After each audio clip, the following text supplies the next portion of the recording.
Late at night in Sparta, Michigan. Tim Dawson's wife, Julia, hasn't come home. Julia's mom, Tammy, gets a phone call from Tim. He says Julia hasn't come home from shopping. That same night, police discover a suspicious vehicle at the local park. The park is only 2 blocks from Julia's house. Oh, I knew that she wasn't the kind of person that was going to take off without her child. What happens to Julia Dawson would rock the village of Sparta.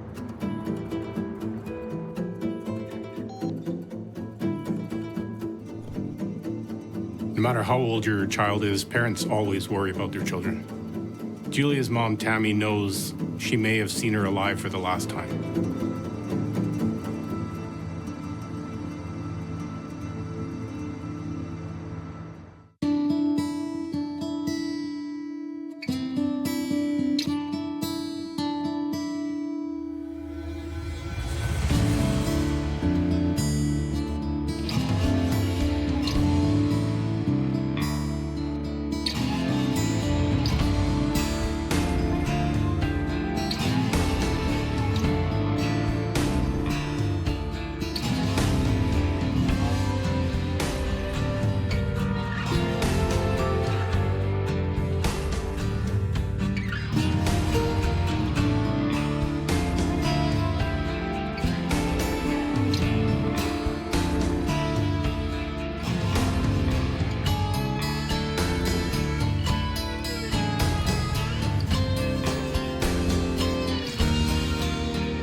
Not far from the eastern shores of Lake Michigan sits the village of Sparta, a short drive north of Grand Rapids. First settled in 1844, the town doesn't go by the name Sparta until 1867. With a rail connection to Grand Rapids coming in 1872, the area prospers. During World War II, Sparta is home to German prisoners of war. Despite the situation, the warmth of the community extends even to their enemies. Prisoners writing home with stories of how well they are treated by the kind locals. About 4,000 people would call Sparta home. In Sparta, like any small town, everyone knows everyone. 23-year-old Julia Dawson, a young mother to 2 boys and stepmother to 2 girls, has lived in and around Sparta her whole life. She's even close with the chief of police, Andy Milanowski. My wife and I played on a co-ed softball team with Tammy, who was the mother of Julia. And Julia was young then, and she would come to the games and watch and whatnot. We had her watch our kids a few times because she was at that age. Every kid wants some kind of a job, make a little money. She called me Mom. I loved her. She was like one of my kids. Dwin Dykema gets to know Julia when she becomes friends with Dwin's daughter in 2nd grade. So there were birthday parties and all of those fun things that Julia was at our house and my daughter Desiree was at their house. I mean, I just really enjoyed her company. I enjoyed working with her. You know, she was a good worker, good with the customers because she was happy and bubbly, and, you know, that's a good salesperson attribute. She was dependable and trustworthy, and she was a good girl to have in my store. Julia is 19 years old when she strikes up a conversation with Tim Dawson over the internet. Tim and Julia met online. Tim's coming out of a marriage of his own, and he has 2 kids. Things moved pretty fast for them. 2 weeks later, they met in person, and they started living together immediately. And within a year after that, they were engaged. Tim installs phone systems in the Grand Rapids area, but the Dawsons make Sparta their home. Julia's friends and family are not impressed. I never really got to know Tim. I don't remember spending any time with him at all. After they started dating, then she seemed to be more separated from me and from everybody, and it wasn't very long after that that she quit. To me, Tim was pretty arrogant, and he was self-confident. I got the air of, I believe he thought he was just better than everybody else. Kind of a woman's man, he could smooth over any girl he wanted, things like that. Controlling. He'd want it his way. She came to me then in the fall of that year, and she wanted a wedding dress.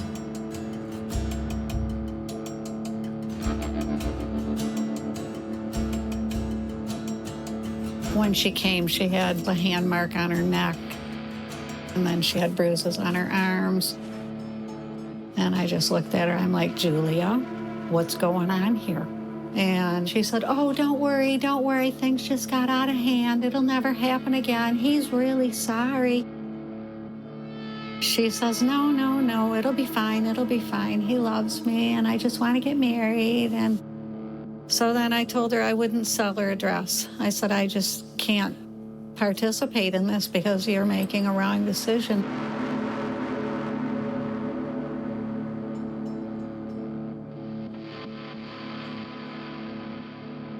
After the wedding, Julia works the midnight shift at a plastics plant. She tells co-workers of her troubled marriage. I think Tammy felt that this was a mistake from the start, meeting a guy online that she never knew for a very long time, and it went really fast. And then how controlling Tim was. So she just saw that her daughter was under that spell. And once that lovesick stuff wears off, then Julia started understanding it. On December 10th, 2004, Julia phones her mother, Tammy, and tells her to get her room ready. She's coming home. Julia doesn't show up. The next day, Tammy receives a phone call from Tim. Tim calls Julia's parents and tells them Julia hasn't come back from a day of shopping. She's left him with the kids. Tim asks Tammy if she's seen Julia, and she says no, she hasn't. Tim didn't seem overly concerned with the fact that Tammy didn't know where Julia was. After Tammy hangs up the phone from speaking with Tim, she has an inkling she may never see Julia again.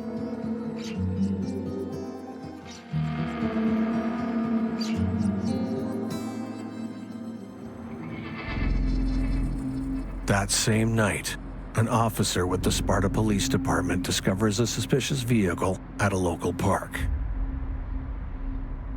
He saw the van, and he went down and checked on it. And of course, he ran the plate, find out where it was from, and found it was from 141 Maple. And looking in the van, he noticed that there was items in there, purse, I believe a diaper bag, stuff like that, in the van, but it was locked. And that's about as far as it went at that point until he got the call. At 5 o'clock the following morning, Tim calls police to file a missing persons report. I just had this gut feeling that this wasn't going to be she's going to come home. When police arrive to interview Tim, he says both he and Julia were Christmas shopping on the day of her disappearance. They came home around noon, and Tim went for a nap. When he woke, Julia was gone and had left her 18-month-old child behind.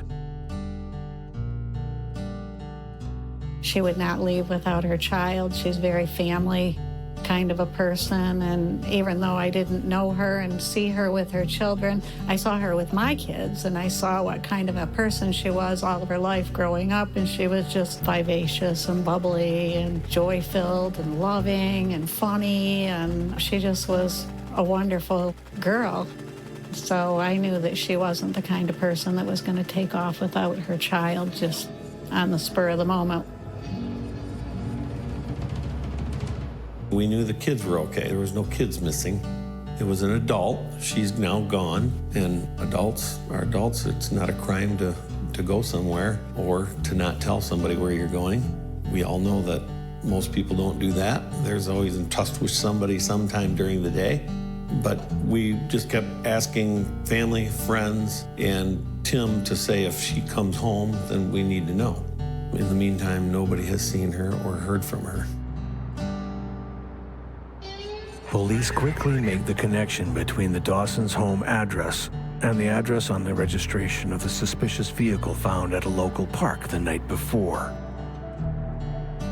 We start looking around, and the word gets out, and I can't tell you exactly how long it was, but there were search parties that started, and the community came together and started to search the adjacent area where the park where the van was, up and down the creek, the railroad tracks, in the woods, all around the north end of town, and came up with nothing. Day after day would pass with no sign of Julia. Snowstorms would hamper efforts to search for Julia, but Sparta rallies together to send out search parties. After work, I would get in my car, I'd drive up there and pray and you know, just try and see if we could find her. Just, where's our girl? Where's our girl? I went looking for her a number of times. I posted information about her with her photo, trying to find anybody who'd seen anything all over the place, because that was what I could do to help. I was working most of the time, couldn't really afford to close my store. So I'm like, okay, how can I help with this situation? So then I built the website, juliaalert.org. Tim ultimately makes the missing persons report with the police, but when he makes the report, he tells them that he's been all over town and looking at all those places that he expected her to have been at, but he couldn't find her. I don't believe Tim ever showed up to the searches, which was odd to me. If your wife is missing and you love her, I think you'd be out there beating the bushes with everybody else. By this time, several weeks have passed and several milestone events have taken place. Christmas and New Year's, her parents' anniversary. The entire town of Sparta has essentially been looking for her with no results. But suddenly Tim finds a clue in the house. He had made a phone call to us and said he found her rings. And they were in the bathroom up in a cup on a shelf. So one of the questions that has to be asked is why would somebody hide their wedding rings in a cup and then just disappear? It leads to the question of, is it plausible that she would just abandon their marriage at this point and leave those behind? It would be 22 days before the village of Sparta would find out. Where's Julia?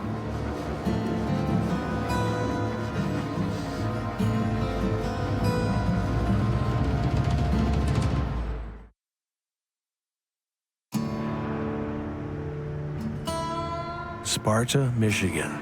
Population 4,000. During the 1960s, Sparta becomes home to a highly collectible record label, releasing 45s by many local acts, including Michigan Rock Hall of Famers, fostering an exciting culture of joy and wonder in the area. One that spreads to residents like Julia Dawson. She was just vivacious and bubbly and joy-filled and loving and funny, and she just was a wonderful girl. So I knew that she wasn't the kind of person that was going to take off without her child just on the spur of the moment.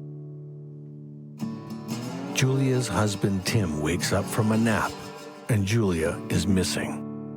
Police discover a van registered to Tim and Julia left locked at a nearby park. Inside, a diaper bag stuffed full of diapers, along with a purse. And then, a break in the case. A few days after Julia's disappearance, a couple finds a coat on the side of the road. And they decided to bring it into the police.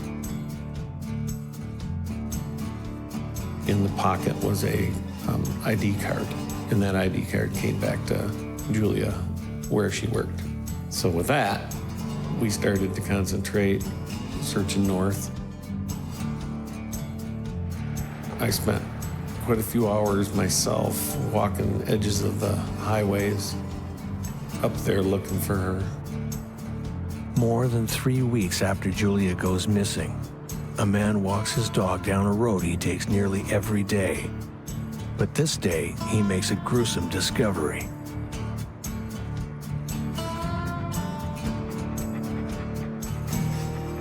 I believe a car was coming, which is, that road does not get much traffic at all.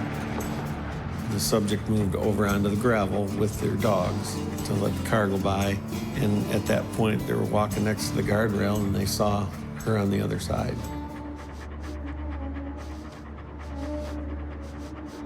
Julia was found stripped naked, with the exception of a broken belt that was still around her waist. Her face was bruised and her skin was darkened, but other than that, there were really no other signs of violence or trauma.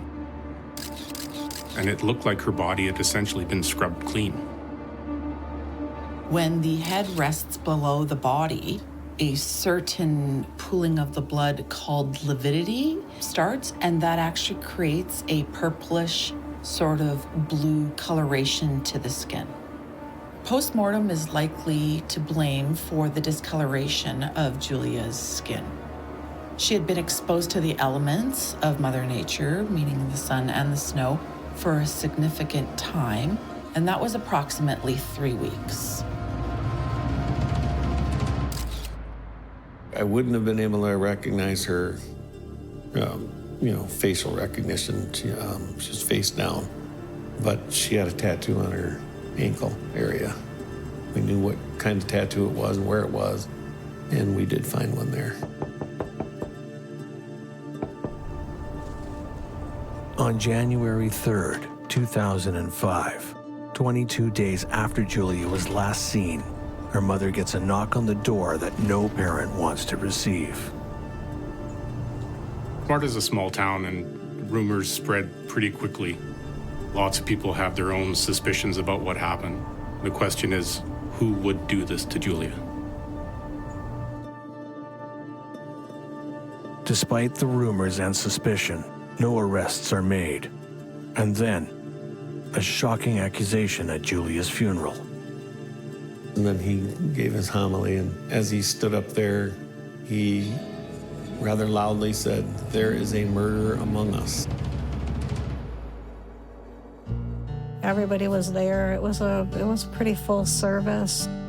But I do remember the minister saying that there was a murderer among us. I remember just feeling so ill throughout the whole funeral and just wanting to get away from his presence, not wanting to be in the same atmosphere as that man. It got my attention, and I can see him, but I couldn't see his face, but I could see the back of his head. And he didn't, he didn't move. He just sat there.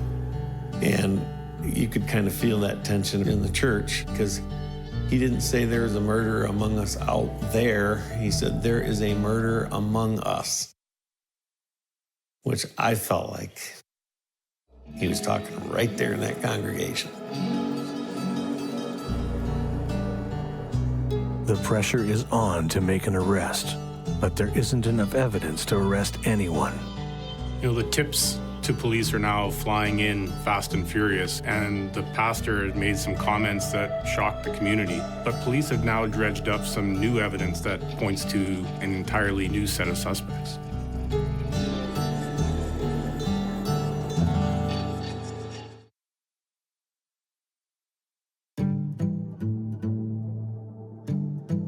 December 11th, 2004. After a morning of Christmas shopping with his wife, Julia, Tim Dawson says when he wakes up from a nap, Julia is gone. Police often open tip lines so that the public has an opportunity to share any information they may have, but the information that the police receive isn't widely known to the community. More than 3 weeks after being reported missing, the naked body of Julia Dawson is found face down on the side of a country road north of Sparta, Michigan.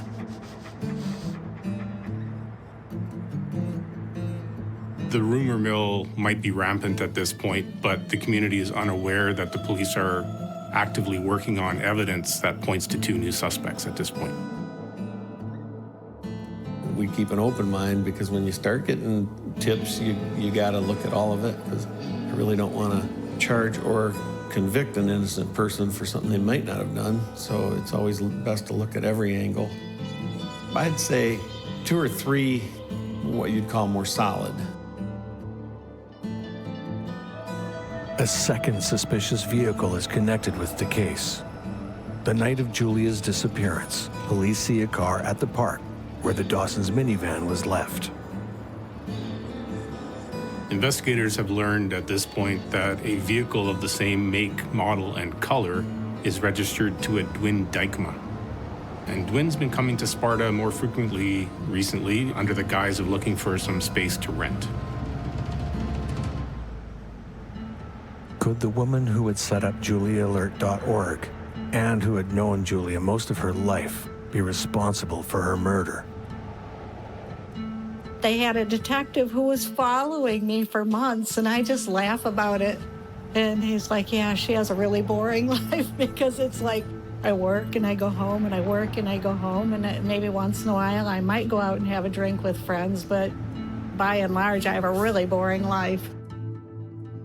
Investigators realize this possibility doesn't hold any water. They turn their attention to another scenario. Police get word of the fact that Julia has been involved with this Grand Rapids kink scene, and they wonder if her activities in that group may have somehow led to her murder.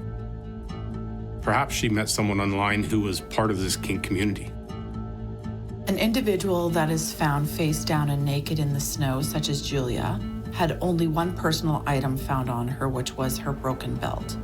Finding a woman that is naked outside, that is already a red flag and a suspicious death. We call in the forensic identification experts, and we would be working with the homicide detectives almost immediately. Before she's found, Tim tells police he believes Julia has run off with someone she's met on a kink message board. If we remember that Julia and Tim met online, this might be an explanation as to why Julia would leave her wedding rings behind. Obviously, you look into that. From my recollection, we didn't find anything that would really remotely lead to the fact that she's that promiscuous or doing things, what he's trying to tell us. In fact, I think we found out the opposite, that she would tell some of her friends how he would abuse her, and even, I believe, abuse her sexually.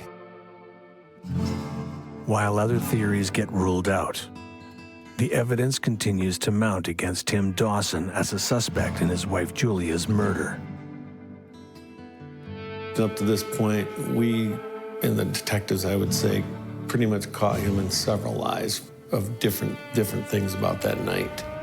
One of them being that he went to look for her and drove a route looking for her, but he never went past, I believe it might have been 6 Mile Road. And yet his cell record showed that his cell phone was pinging off towers not in that area and well to the north of that area. And so we were thinking, well, you say you went down there, but your phone's pinging up over here, why? I think it's because he went and dumped the coat at that point, and he was just trying to throw us off. So one of the things that doesn't sit well with investigators when they first come to interview Tim is that he's preoccupied with something else. He claims it's a mess that's been made by the dog. Officers tell Chief Andy Milanowski that there's a very large spot on the carpet that Tim has been cleaning with bleach. You don't need to be a forensic expert or specialist to understand that bleach should never be used on a carpet. Tim tells police his dog has worms and has left a stain on the carpet. He told me it looked very suspicious. He said there was a very big cleaned spot on the carpet in the entryway. And it was pretty good size. He noticed a carpet sweeper, stuff in the sink, like hair and stuff, like he was cleaning out the sweeper. All the evidence may suggest that Tim Dawson is suspicious, but none of it is enough to lay charges. And as soon as the coroner completes an autopsy on Julia, Tim has her body cremated. According to Michigan state law, once the autopsy is completed, Tim Dawson can cremate Julia's body even though the investigation is still ongoing. He was allowed to cremate her, which that made me angry as well, because I feel like in a situation like that where there's questionable death, obviously, then they should not be allowed to dispose of the evidence, that the evidence should be made available or accessible. It's almost as if Tim is taunting the police at this point, and it seems as though he believes that if they were going to arrest him, they would have done it by now. In April, Tim stops cooperating with police. We had put a GPS on his truck prior to him leaving. Tim Dawson has taken his kids from Sparta, Michigan, to a trailer park in Texas. So it's around this time that Tim moves to Texas. He's packed up his kids and left Sparta. Police are aware that the investigation is growing cold, and they really need to find some evidence at this point.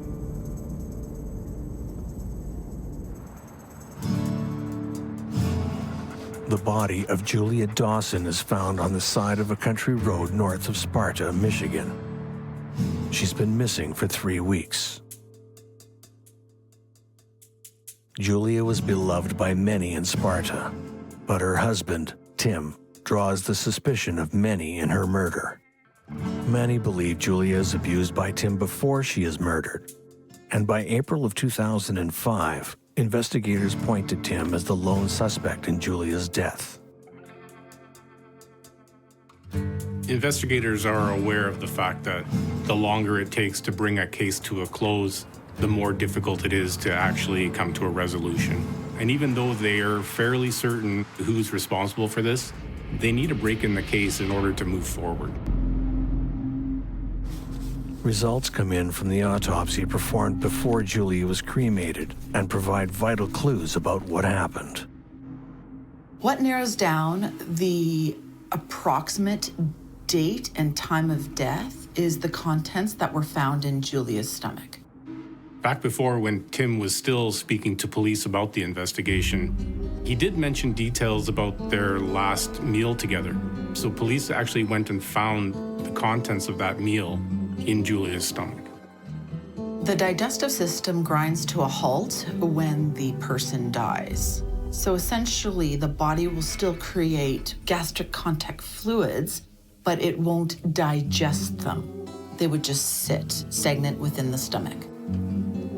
The autopsy also reveals that there was a small ligature mark that was found around Julia's neck, and that there was a small fracture next to her left ear. A local chiropractor tells police that Tim's young son was there the night of the murder. This likely places the boy at the scene where the body was dumped.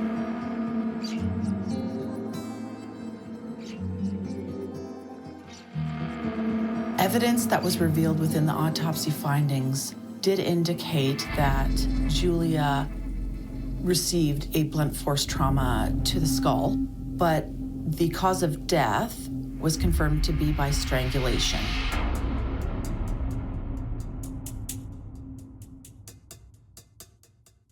The markings led law enforcement to believe Julia was murdered, stripped of her clothing, and then wrapped in plastic. They suspected that Julia's body was wrapped in plastic to maintain all of the trace elements of evidence before her body was moved. The autopsy also uncovers markings on the skin consistent with the body being wrapped.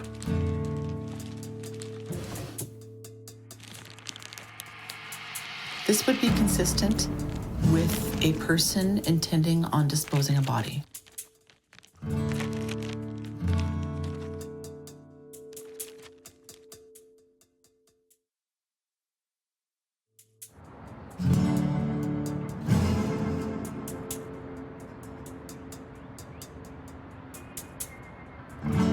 The evidence is mounting and seems to point to Julia Dawson's husband, Tim, as being responsible for her murder. Also the seat, when we looked in the van and checked the forensics check, the seat was way back, and Julia didn't drive with the seat that far back.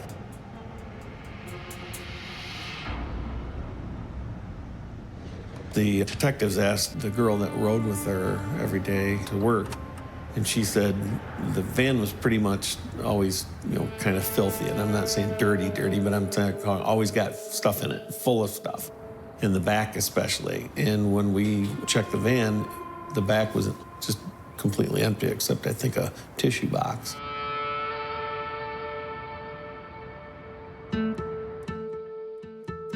Tim's mother had said that the child, who was 18 months old at the time, I believe, came out of the bedroom with something in his mouth. And she wondered what it was, and she went over there to get it out so he didn't choke on it. It was the other half of the ring. And he had come out of the bedroom. So it's only speculation, but I think we're pretty close on. I think that they had an argument. I think she took it off and threw him at him. And he only found one half, and the child found the other.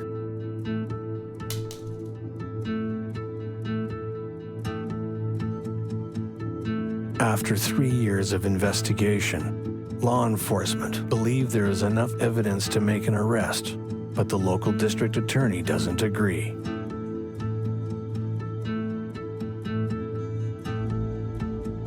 So there's actually no statute of limitations on murder. So what that means is in a case like this, where the evidence at this point is too circumstantial for the district attorney to feel that there's enough evidence to convince a jury beyond a reasonable doubt, they can wait until more compelling evidence comes forward. For example, a confession that may appear at some point.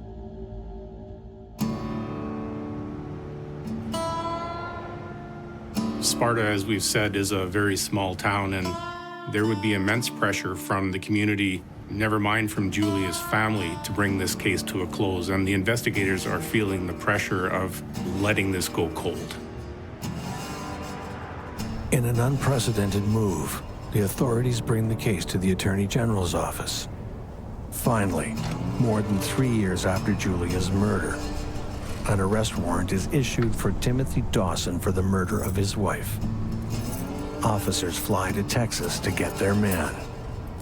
The look on his face was priceless. I tell you, it was a huge relief. Just think of some of the most happiest moments of your life, that you finally got something, or your first child or something. It was just, you're elated, you're relieved, but there's still a long road ahead. All the evidence must now hold up in court if Tim is to be convicted of Julia's murder.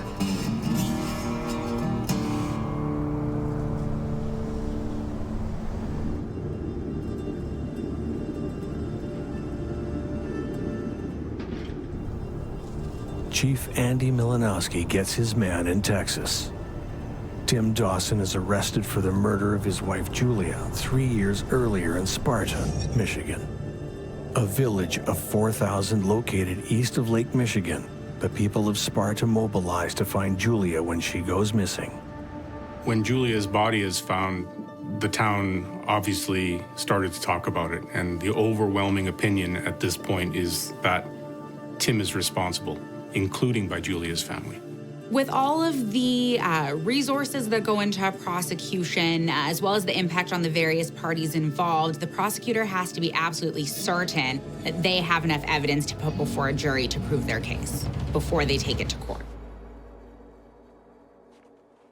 Defense attorneys paint the Dawsons' marriage as a normal one with ups and downs.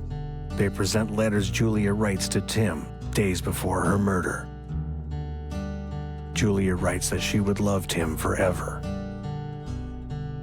So the job of the defense in a criminal proceeding is to show that there is reasonable doubt in the prosecutor's case. So they're going to do whatever they can to pick that case apart and try to show that there is, at the very least, reasonable doubt there. So in this situation, the defense tries to argue that Julia was actually having an affair with a coworker and that they were seen together shortly before she disappeared.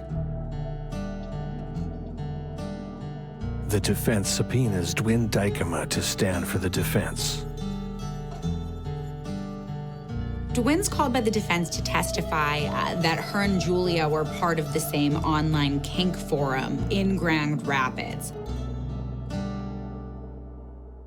This is relevant because there's some bruising on Julia's neck, and the defense is going to argue could be a product of this kink lifestyle and not of an abusive marriage.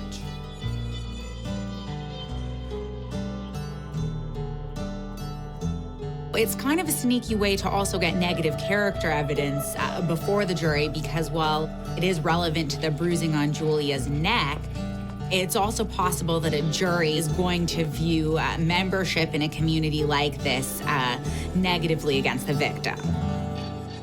Prosecutors introduce evidence that shows someone, through an anonymous phone call, attempts to cancel Julia's life insurance policy while Julia is still missing. My first thought was, who else would it be? I mean, if you were to pass away, first off, I don't even know if you have insurance. Second off, what company would you be with? Third, I don't know anything about the policy. I don't know the number. I don't know anything about it. Only somebody with knowledge would have that ability to call and do that. There's a bank statement that shows Tim transfers more than $8,000 from their joint bank to his own personal account before Julia's body is found. So money that's withdrawn from a bank account following Julia's disappearance is still circumstantial evidence. It's possible that there's another very plausible explanation for that action. In this situation, it really is still circumstantial evidence that raises suspicion but doesn't cause a direct link or direct association.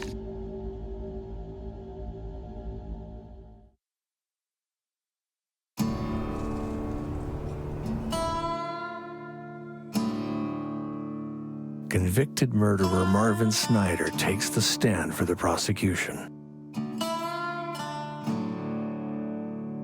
Snyder is serving a bid of up to 150 years for the murder of his own wife. Marvin Snyder's one of Tim's cellmates. And Snyder's doing a very lengthy sentence for the murder of his own wife. Snyder secretly journals the conversations he has with his cellmates. According to Marvin Snyder's testimony, Tim becomes enraged after learning that his wife Julia is planning to leave him. Before she's able to take her son and get back to her mother's house, the couple begin to argue in the kitchen. Tempers flare. Julia's had enough and throws her wedding rings away. As she's about to walk out the door, things turn for the worse, and Tim loses control. Tim copies a case he had seen on a true crime television show, where the husband attempts to make the murder of his wife look like a random rape and murder. But first he has to clean up the evidence at his own home. He bleaches the carpets and then wraps Julia's body in plastic, hoping to prevent any blood or other evidence from being spread around as he transports her body. Then, by stripping and dumping her body, his ruse is complete. After returning home, Tim takes a nap before reporting Julia missing, a woman he had just murdered. In public, Tim plays the role of a concerned husband while the town of Sparta continues searching for Julia. Little does anyone know, Tim has already canceled Julia's life insurance policy. He then decides to leave town, moving to Texas to start a new life. But Sparta's law enforcement finally obtains the evidence they need, and a local district attorney is able to press charges. Tim is arrested. Unfortunately for Tim, He's just confided in the wrong man. He tells the jury that Tim has confessed to Julia's murder.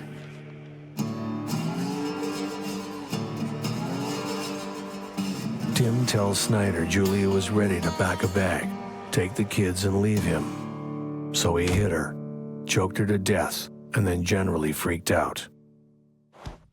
Tim tells Snyder about cleaning the carpet with bleach. He then carefully wraps Julia in plastic before driving to dispose of the body and the rest of the evidence.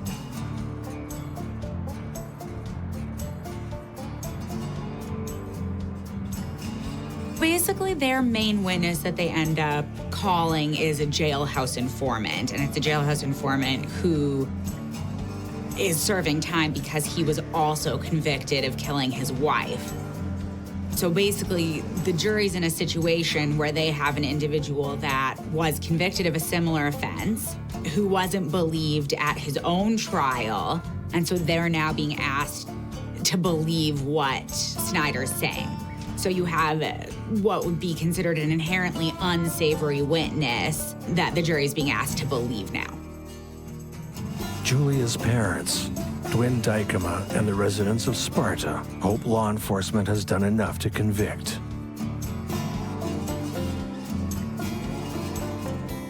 After hearing from 80 witnesses and reviewing 100 exhibits, almost 4 years after Julia had been murdered, the jury finds Tim Dawson guilty of murder in the first degree. So the prosecution's jailhouse informant, Marvin Snyder, was successful. The jury did believe him and did convict Tim Dawson of the murder of his wife. Well, that was just a lot of hugs, a lot of happiness, yep, and sadness all in the same. From what I could see, he was pretty much the same Tim. He had no emotion. But I do think that through his mind, he was thinking, I didn't get away with this. They got me. And I hope he thinks that way every day he wakes up. The small town of Sparta, Michigan is still a friendly place. People move on from Julia Dawson's murder, but they don't forget. I do know that it changed a lot of lives. A lot of people that were touched. I mean, it made me become far more active in working with the women that I saw coming through and to me who were dealing with abusive situations to stop the bleeding. Well, I understand marriage vows, and I understand people get into marriage and they want it to work. And, you know, for richer, for poor, better, for worse, and all that. However, I don't think you sign up to be abused. Most of the time, abuse doesn't get better. I'm not going to say it never does, because people do change. However, in my experience throughout my career, 99.9% of them they just get worse. And you're not going to change that person. The personality type is generally, at first, quite charismatic, and they kind of suck the girls in, and, you know, they have this kind of a persona that just is usually very fast, and usually they're just head over heels and have those rose-colored glasses on and fail to see the signs and fail to accept them even if they are seen. They married you because they loved you, not the other way around. You're not theirs to control. So I would say seek help. You're not the only one. There's others out there. You may feel like you're the only one, but go talk to somebody about it. You'll find out that you're not.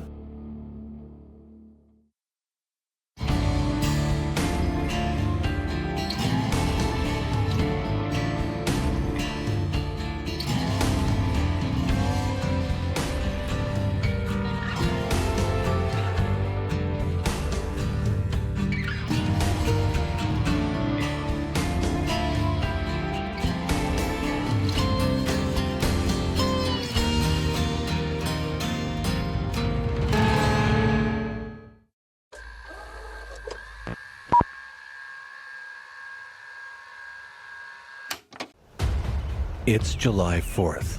1987. The community of Athens, Wisconsin is out to enjoy the holiday, but not everyone is celebrating. Tonight, 4 members of the Coons family will be murdered, and 1 will be missing. Within hours, we realized it had been an entire family that had been wiped out. That's very, very weird. And that story just went from weird to weirder. The story spins out of control when one of the victims is a suspected drug dealer. Bottom line is there's 4 people dead, 1 person missing, and at least on our end, a whole lot of questions. People don't know if this is a drug deal gone wrong, a robbery turned bad, or Helen Coons did it all herself. But in a close community like Athens, somebody knows something.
As one travels the WI-97 on their way from Medford down to Wausau, you stumble upon Athens, Wisconsin.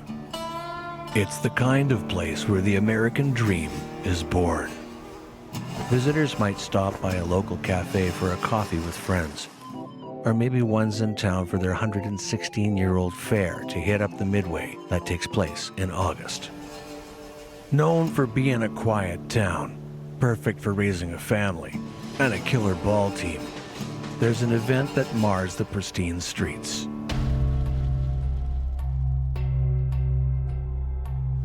Over 30 years ago, just 6 miles west of town, a massacre changed the community and Marathon County forever. I had been working for the paper about 6 months when the Kuntz murders occurred. The Kuntzes originally were from Manitowoc, and when they arrived in Marathon County, they couldn't have picked a worse time. The county, which had once been part of the lumber industry in Wisconsin, the lumber from Marathon County built Chicago, but all those trees were gone, and all that was left were the stumps. Cutover, which Marathon County is the center of, was considered the poorest area in the United States. The Coons family settles in Marathon County in early 1906. They live a secluded life on their 108-acre farm, 6 miles west of Athens. After Ignatz and Ann Coons pass away, they leave the family farm to their son, Clarence, who builds the current home on the property.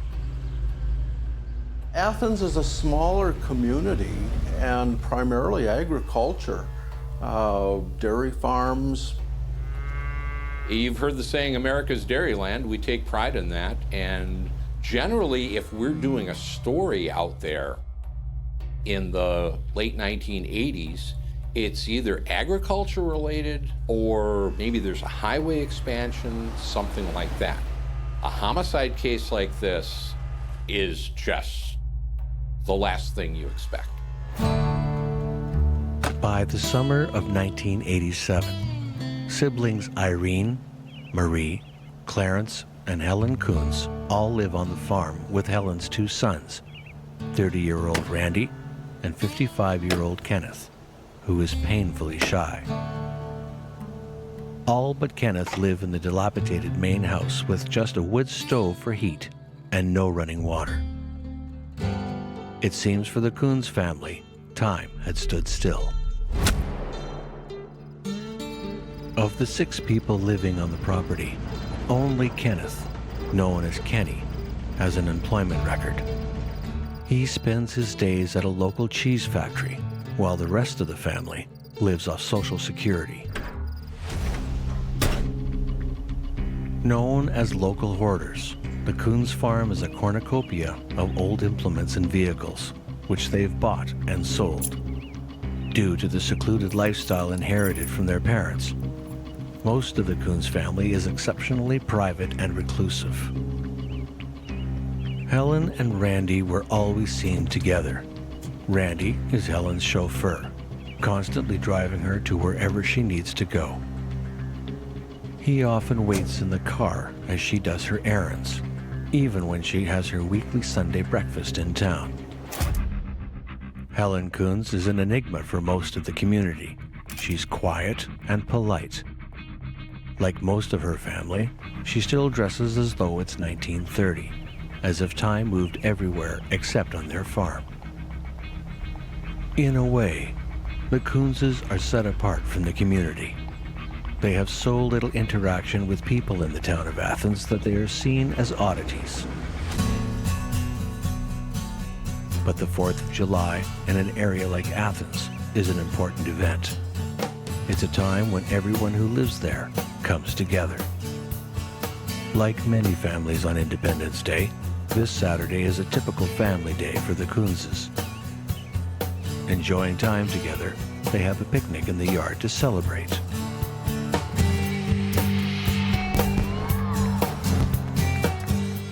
Helen and Randy are in Athens, a town miles from their home. Taking in the celebrations as they ring in the 4th of July. Leaving around 10:30 p.m. together after the fireworks. Kenny Coons is out to have a good time himself. He goes to the cheese factory where he works to clean up his truck and have some drinks. At some point that night, Kenny buys fireworks, a common occurrence on the 4th of July. Kenny has a lot of cash on him, but where does it come from? Some believe he's selling drugs for his younger brother, Randy, who a witness says is a drug dealer in the area. The hidden secret with rural Wisconsin is that drug use is spreading from the major communities, from the major cities. People are desperate to support their drug habit, and they will resort to any means necessary. But if that means petty crime, then so be it. And that's a struggle for small communities. They don't know how to deal with it. Randy Coons's reclusive nature and lack of attention-seeking make him a perfect candidate to be a potential small-time dealer in the area. Is it reasonable that Randy would have Kenny involved? As the only one in the family with a regular job, he would have access to more customers. It's 10:50 at night, and Kenny is at the cheese factory. Little does he know what's about to happen back at the family farm. Having left around 10:30 p.m. from the fireworks display, Helen and Randy arrive at home.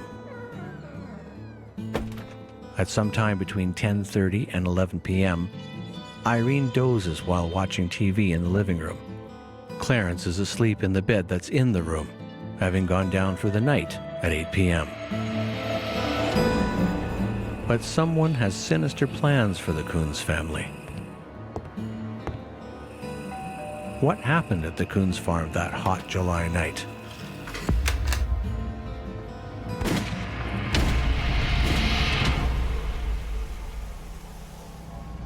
When Kenny gets back to the farmyard around 5 a.m., he does his best to be quiet. He knows it's early. He slept in his car last night and doesn't want to wake anyone up now that he's back home. When Kenny came home, two things that he found strange was that Randy's car wasn't in the front of the house and that the radio was on at, like 6 in the morning, loud. He realizes something's off. He goes over to the house to see what's going on. That's when he saw Marie slept on the steps. His Aunt Marie lays dead on the steps. Where is everyone else? Kenny enters the home to find his brother, Randy, dead in the kitchen. As he looks around, the terrifying events are revealed. His uncle Clarence is dead too. The gravity of the situation starts to take hold. His attention then turns to his mother, Helen, who is missing. Where is she? Is she in the house? Is she outside? But Helen is nowhere to be seen. Athens, Wisconsin. Population 1105. Known for its 116-year-old town fair and being a quiet town perfect for raising a family, its surrounding agriculture sprawls out across the countryside. In a small area known as Bern, just 6 miles from Athens, lies the Kunz family farm. Here, the fields turn to dense forest cover. It's in this very place that a horrendous crime is committed. Kenny Kunz has just made a startling discovery. 4 members of his family are dead, and his 70-year-old mother, Helen, is missing.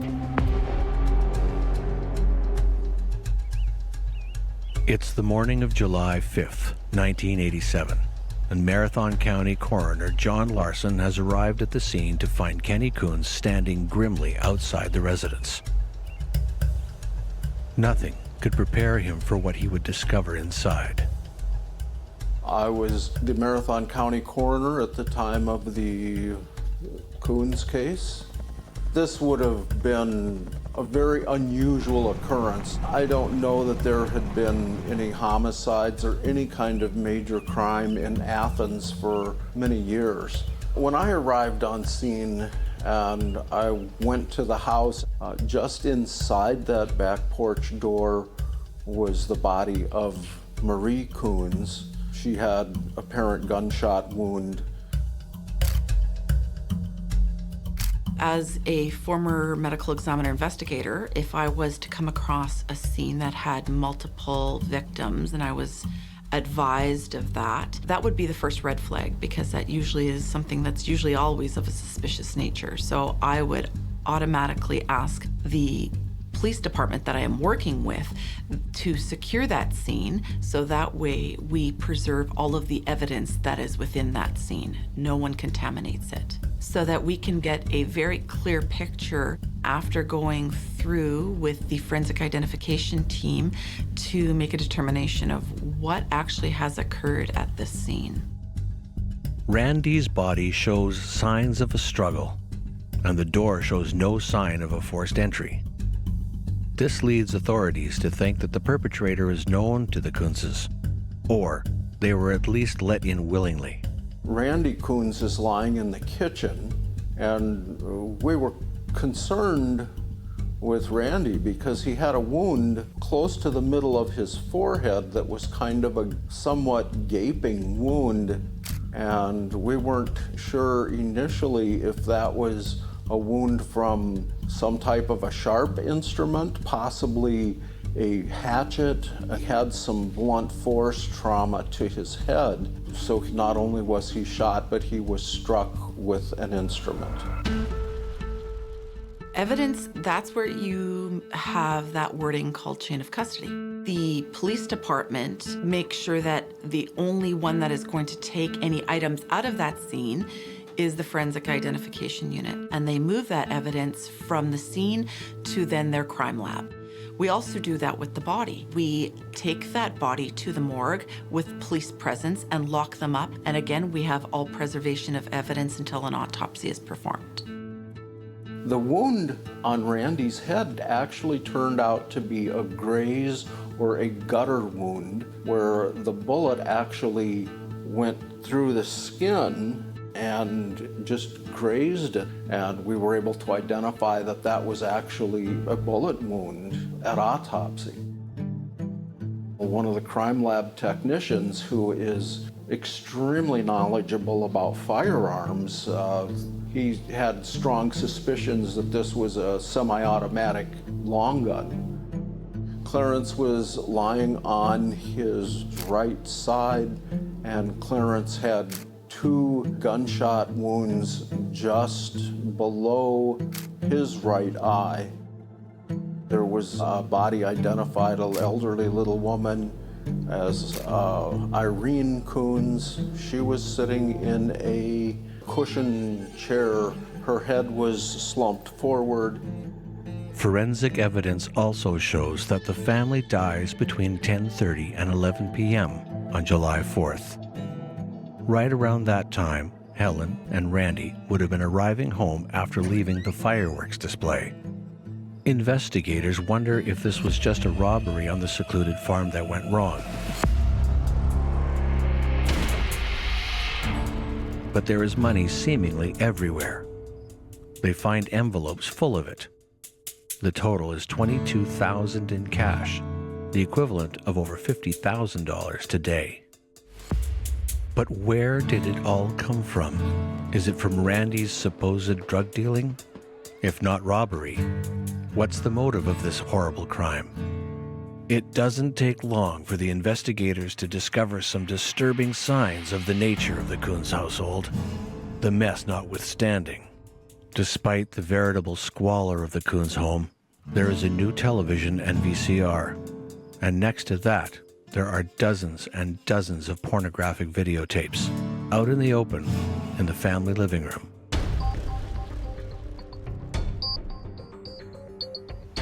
The bodies were each placed in a body bag. At that time, the sheriff's department, they had a pickup truck that had a cap or a topper on it. It's a little embarrassing now to think that we're transporting bodies in a pickup truck. It's not a great deal of dignity, but it's what we had, and those were the resources that we had at the time. I was in the house, and you could hardly move through it. There was so much stuff. In the main room, the living room, Clarence slept with 2 of his sisters, Irene and Marie. And there was pornography everywhere. I mean, there were stacks of pornography everywhere.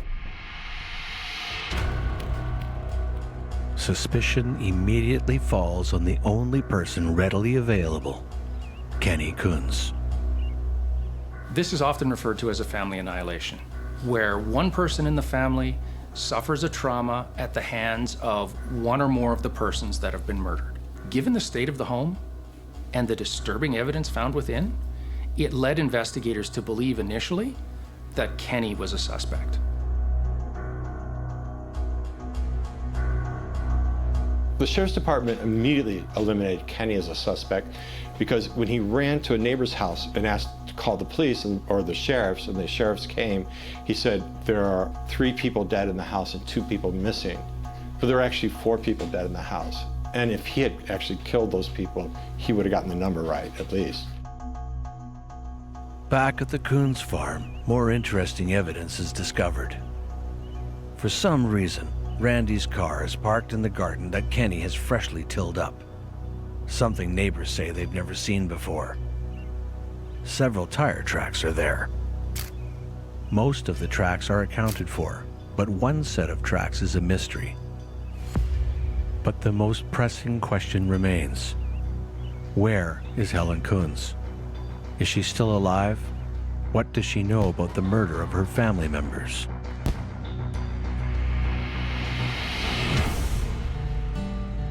Athens, Wisconsin's motto is, a friendly town that bands together. When news that Helen Coons has disappeared and the rest of the family has been murdered, they do just that. Community members mount a search of the 108-acre Coons farm.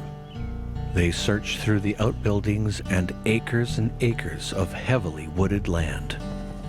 As Helen's disappearance drags on, authorities expand their search, but still, they find nothing.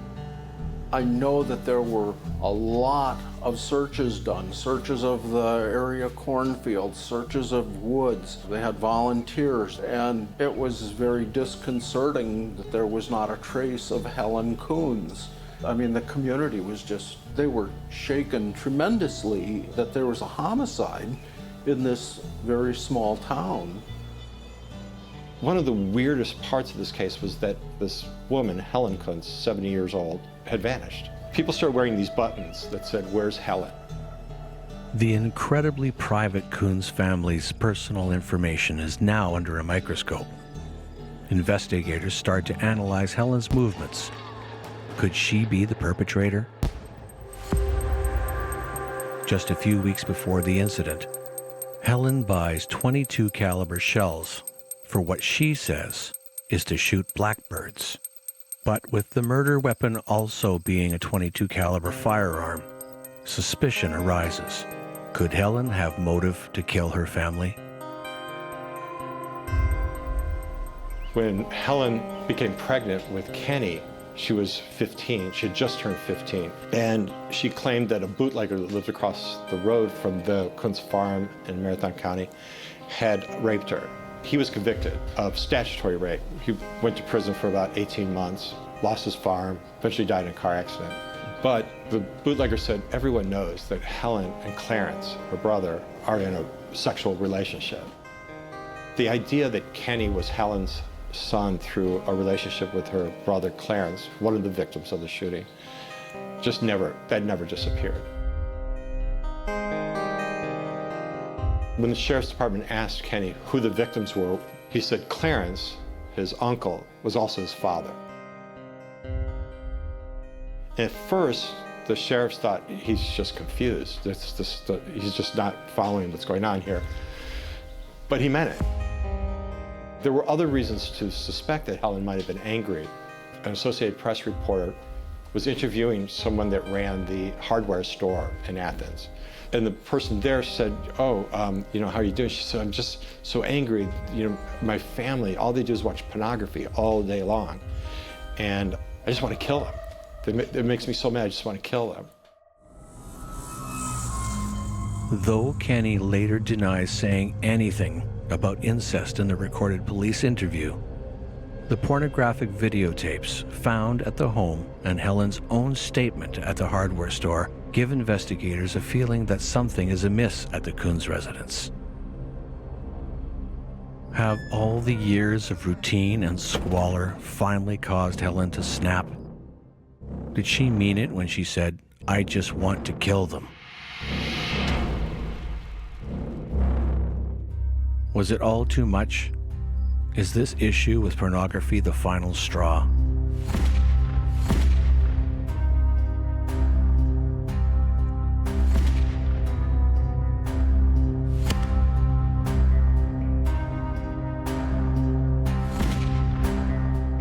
Did she just grab some money as quickly as she could, knowing Kenny was coming home soon and needed to get out of there? The police are desperate to find her, as she is the key to finding out what really happened.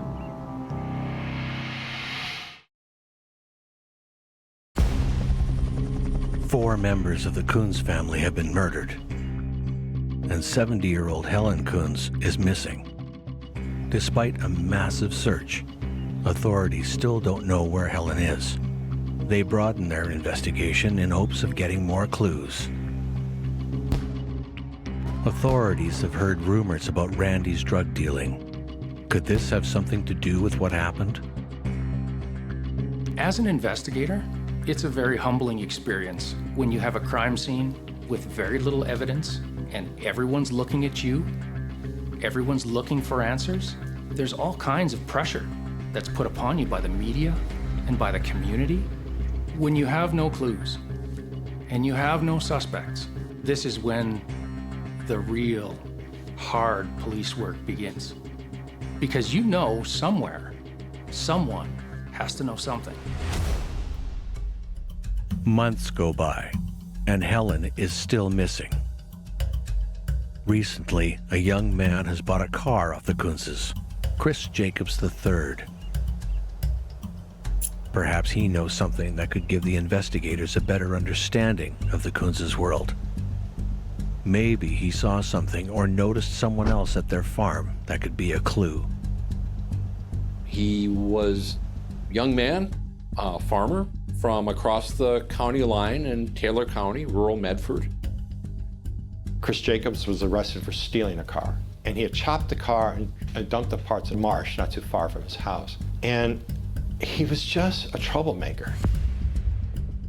Police are hoping Chris can provide some insight into the Coons' due to his dealings with them. But he can't offer any new information, so he's released. In addition to this, a neighbor gives a telling report that may provide investigators with the answers they need. When driving home on July 4th, 1987, local neighbor Alice goes down the road near the Coons farm. She spots what appears to be a car waiting near the entrance of the Coons farm, but is met with the glare of a spotlight.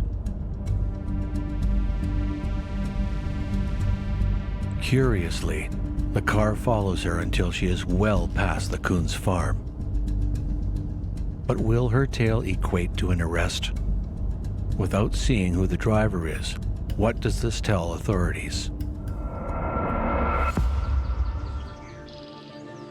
March 1988. Spring has just hit Wisconsin, and two boys are out to enjoy a little fishing.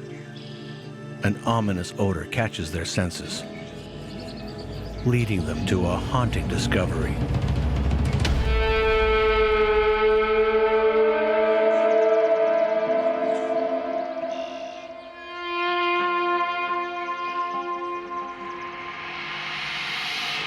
Helen Coons' remains were found after the search went underground in the spring of 1988.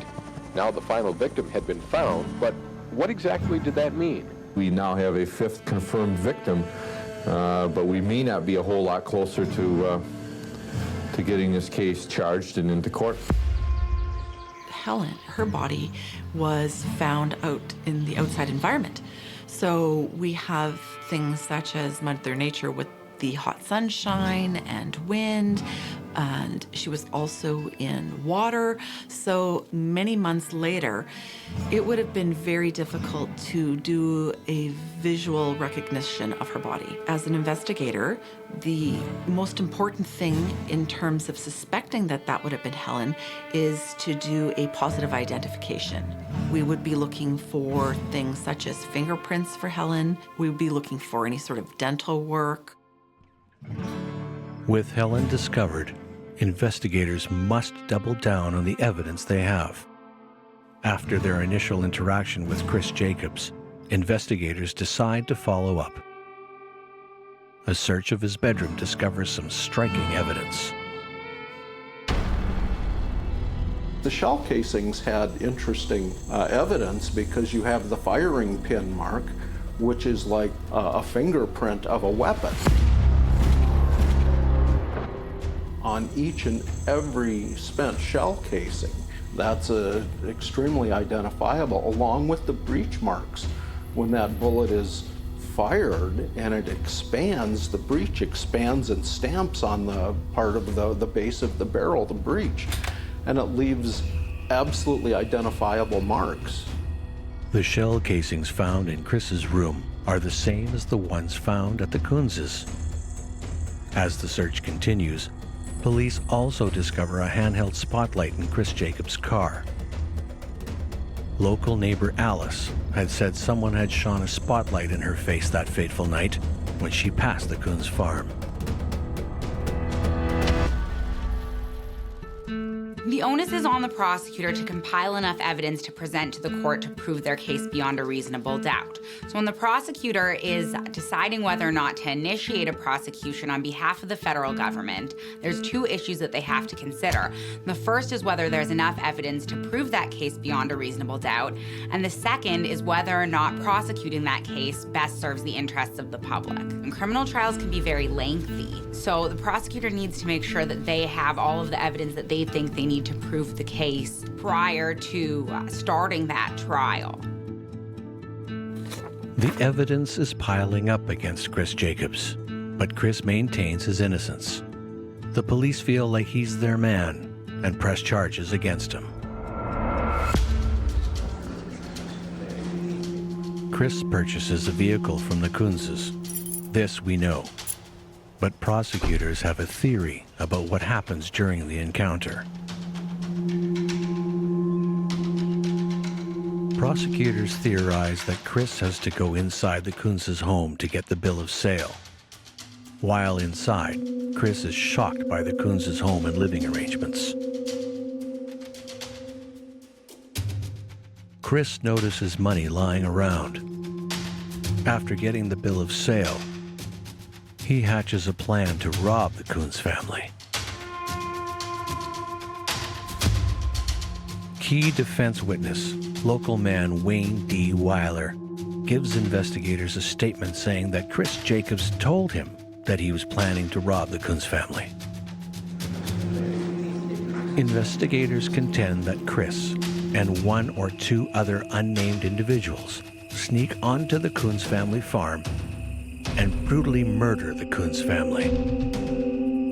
The men gain entry to the house and demand the money that Chris saw. Something startles the men, and things go wrong.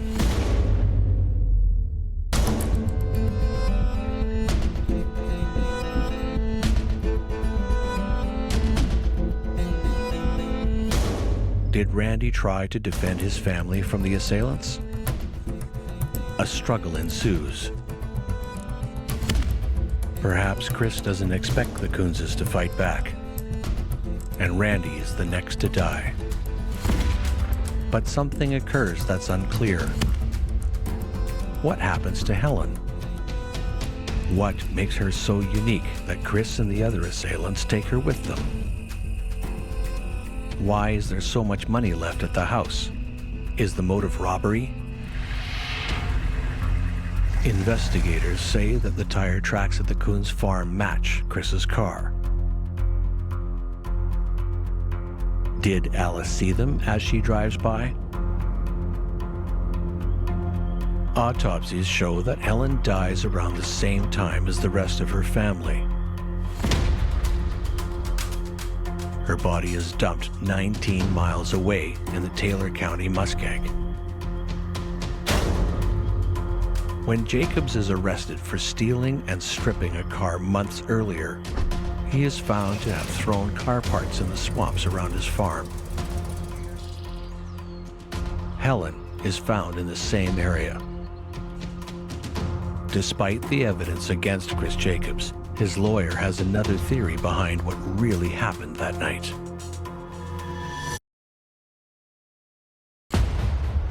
The Kunz family is killed on their farm during what might be a botched robbery attempt. Investigators have gathered significant evidence that they believe implicates Chris Jacobs III. The defense must debunk these allegations if they hope to get Chris acquitted. Shell casings found in Chris Jacobs' room match the ones found at the Kunz farm. Or do they? A defense witness contests it's only a possible match. Besides, if Chris is going to rob the Kunzes, why is there still so much money there? Chris's lawyer is also doubtful that he can be linked to the case by such flimsy and circumstantial evidence. Like the tire tracks,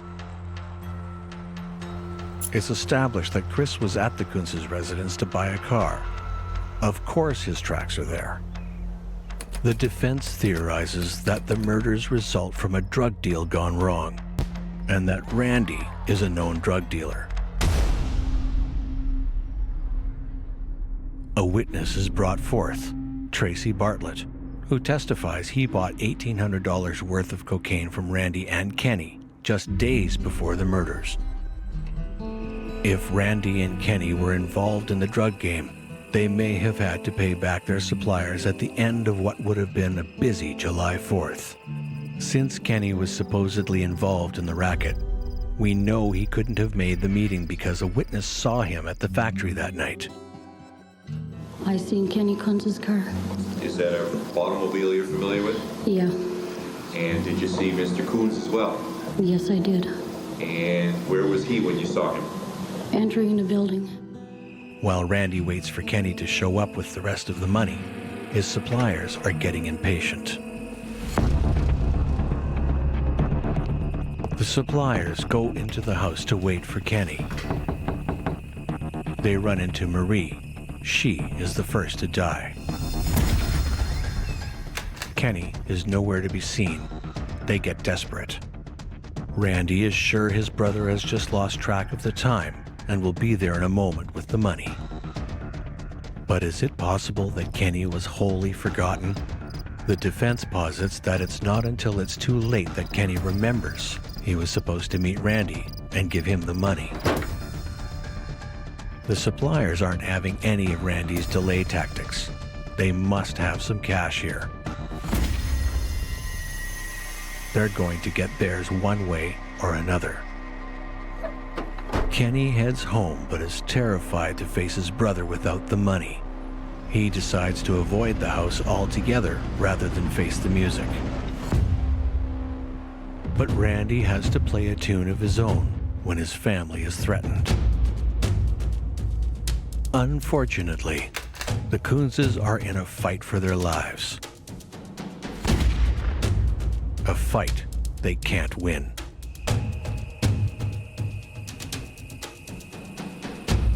But why did they take Helen to another location to dump her body? Only the perpetrators of this brutal crime know the answer, and the man in custody maintains his innocence. The defense's theories are put to the test, and many are crumbling. Their witness to Randy's drug dealing is lying. He was in jail when the alleged transactions took place. But there is still a question of where all of the cash in the Kunz house came from. Surely there is more evidence to show some kind of drug involvement, but there isn't. We didn't find any drug paraphernalia, scales, needles, drugs themselves, no marijuana, cocaine, packaging material, nothing like that. The trial was on circumstantial evidence, certainly, but it was pretty heavy circumstantial evidence, in my opinion. To say that he absolutely pulled the trigger, I don't know that anybody can say that. The prosecutors are confident that they've made their case. The defense hopes that they're able to show that Chris is innocent, as Chris Jacobs III's mother testifies he was helping her birth a calf at 11 p.m. that night. As found number 5, not guilty of murder in the first degree or felony. Chris Jacobs III is found not guilty. So at the end of this trial, the jury concludes that Chris Jacobs is not guilty beyond a reasonable doubt, and really that's due to a lack of hard evidence tying him directly to the offense. In this situation, the evidence that's presented to the jury is largely circumstantial in nature, and unfortunately the jury does not find that compelling enough to render a conviction. To me, I was very surprised. I was shocked at the verdict. It made no sense to me. And I remember typing out the story that my hands were actually trembling as I was typing the story because it was just so disturbing. I felt like this family had been slaughtered, and because of their strangeness, the jury decided to give this kid the benefit of the doubt. We don't know what happened. And really, are we gonna send a kid to jail for the rest of his life? Let's give him the benefit of the doubt. Authorities have run out of options. They're confident that the evidence points towards Chris Jacobs III, but the jury doesn't agree with them. They'll have to go back to the evidence to see if they can find a break in the case. 2 years pass with nothing new, until a chance arrest and a story give police a startling clue.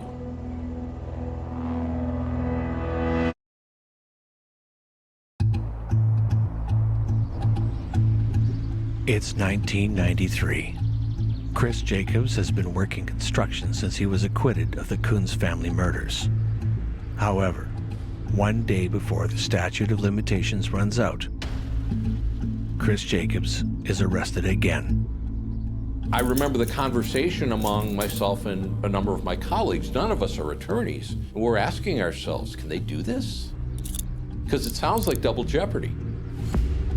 Double jeopardy is a clause in the Fifth Amendment of the United States Constitution that prohibits anyone from being tried twice for the same crime. It states that no person shall be subject for the same offense to be twice put in jeopardy of life or limb. Prosecutors maintain that Chris Jacobs is not being charged twice for the same crime. In 1989, he was charged with being party to murder and acquitted. This time, he's being accused for the kidnapping of Helen Coons. With their new witness, Chris's ex-girlfriend Stacy Weiss, all ears are open to hear what new evidence she'll present. Chris Jacobs' girlfriend, his girlfriend at that time, told police that they were driving back from something, a bowling league. And Chris said to her, "If I told you I killed the Kuntz family, what would you think?" And drove her to the Kuntz house and showed her the garden and showed her the house, drove her to the marsh, showed her where the body had been found, and told her that he had killed them.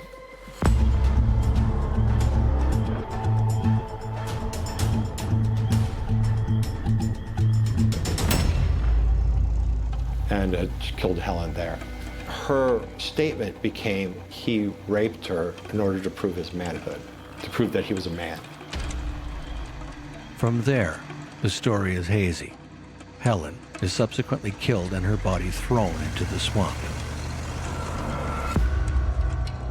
The defense retort that Stacy is Chris's ex-girlfriend who has an axe to grind after they have a falling out, saying that Stacy has recently been arrested for a robbery and making up these accusations for the DA to drop the charges. But Stacy Weiss's testimony isn't the only evidence the prosecutors have. Authorities have a receipt for the tires that Chris bought after being to the Kunzes, along with the evidence from the first trial about the tires. They also have the bullet casings found at Chris's house and the Kunzes on top of the spotlight found in Chris's possession. This, coupled with Chris's threats to a prosecutor witness Wayne D. Weiler after the first trial, is enough for the jury. Chris Jacobs is convicted for the kidnapping of Helen Kunz and sentenced to 31 years in jail on July 7th, 1993. Despite multiple appeals, the conviction is upheld. While many believe that justice was served with Chris's conviction, some believe that he is innocent and that he is just another victim of the murders in Marathon County on July 4th, 1987. Whatever happened on those back roads, we may never know. We know that Helen Kunz and 4 other members of the Kunz family ended up dead. The Kunz family massacre remains an open case because the only person ever charged with their deaths was acquitted. There has never been any other serious suspects in the case. The facts confound authorities and researchers alike. Who killed the Kunz family? You know, one of the things that sticks with me and has from the very beginning is these people may have lived a different sort of lifestyle, but what happened to them was terrible. They didn't do anything to deserve this.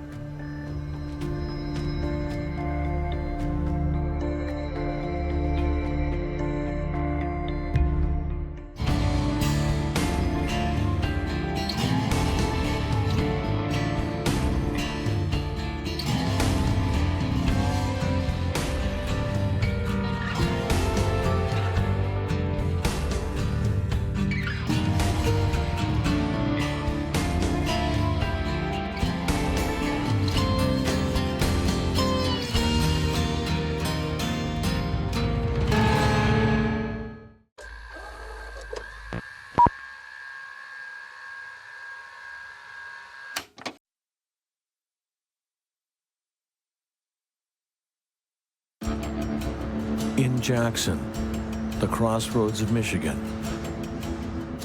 A family also comes to a crossroads.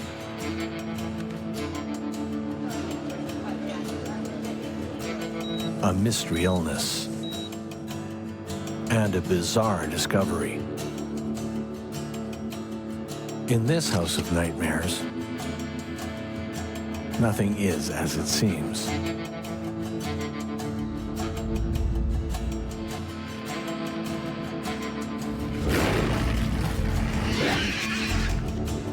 One police officer follows his gut instincts.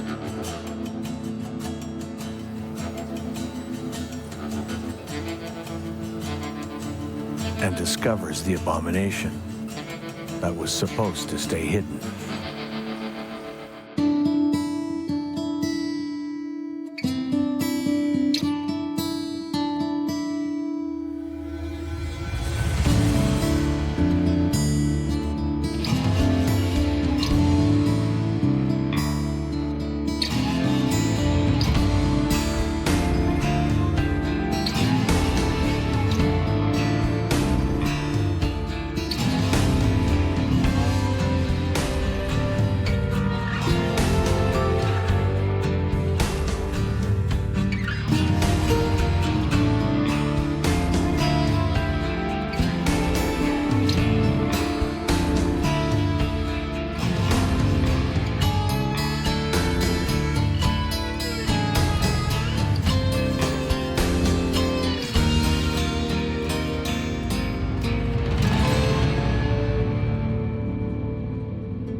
Along the Grand River, about 75 miles from Detroit, Jackson lies in central southern Michigan.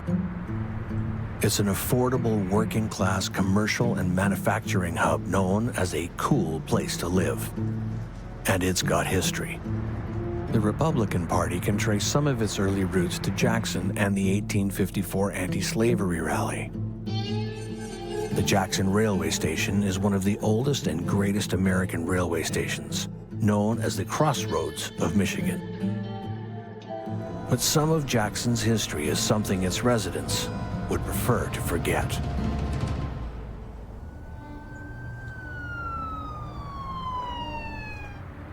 Officer Wayne Bizard is only 4 months on the police force when he makes a call to a rural township north of Jackson. They went to church quite frequently, and they didn't come to church. And so the daughter and the son became worried.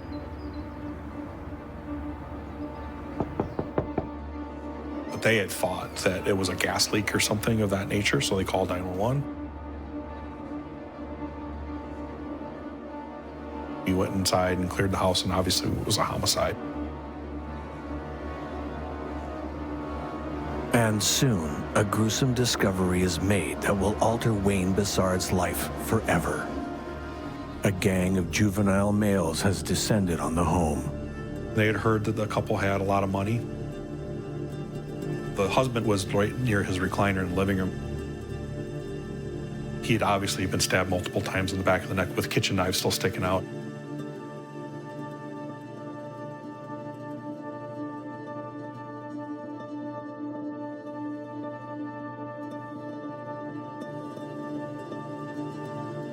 It's apparent that the female victim has attempted to barricade herself in the bathroom.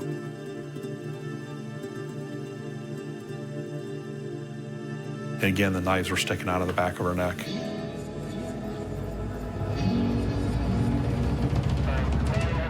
A rookie cop is initiated into the reality of violent crime and the trauma it inflicts. That one, I had a little PTSD. Obviously, I've never been exposed to that before. 4 years later, Bizard will be instrumental in a case so bizarre and macabre that it will eclipse that horrific rookie discovery and shake the town of Jackson to its core.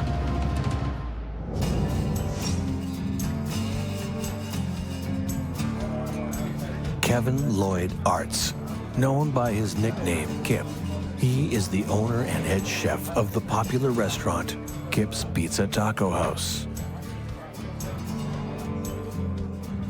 Patricia Ann Powers, known as Patty.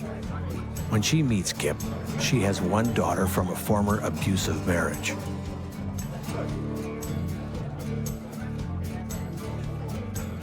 When Kip and Patty meet, things start to change for the better for both of them.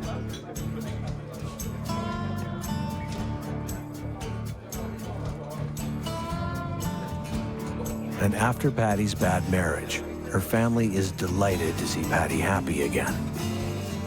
The two wed and operate the restaurant together. Kip is the chef, and Patty is head waitress and runs front of house.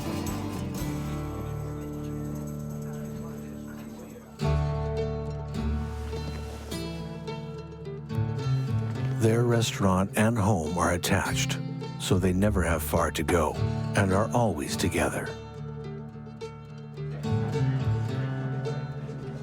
Time passes in much the same way, and after being together for 12 years, friends and family say they've never seen a couple so happy.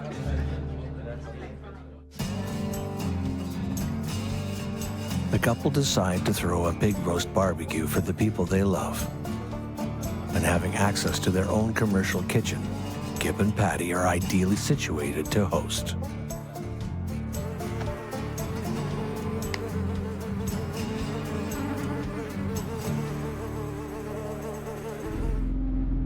But immediately after the barbecue, Kip begins experiencing severe headaches. Patty wants Kip to see a doctor and have it checked out, but without health insurance, Kip is reluctant. But Patty convinces him.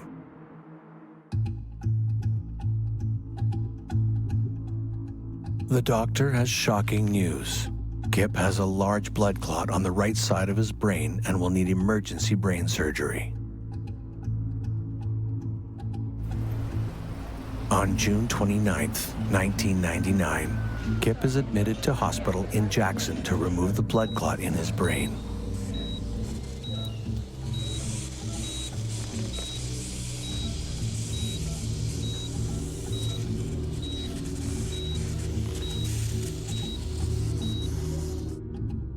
Patty has no choice but to shut the restaurant while Kip, the restaurant's chef, is incapacitated.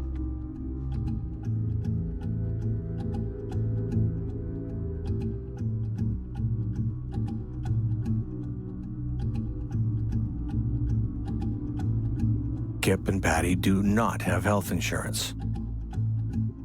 Big hospital bills are looming, and without the daily income that she and Kip rely on, compounded by not knowing when the restaurant will be able to reopen, Patty decides she needs some quick cash. So Patty sells their car, a Lincoln. The blood clot is successfully removed from Kip's head.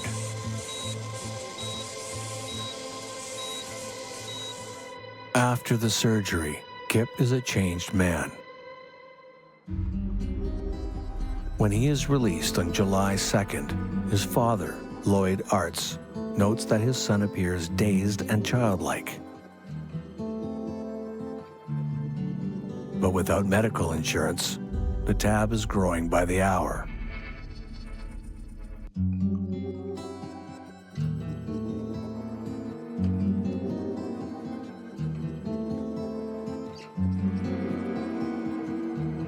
The concern over Kip's condition grows. As Kip's father notes, his son doesn't know what color his clothes are.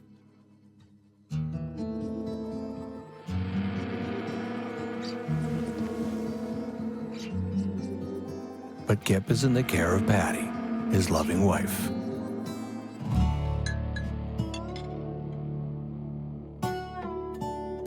Kip will have some much-needed time at home to rest and recuperate.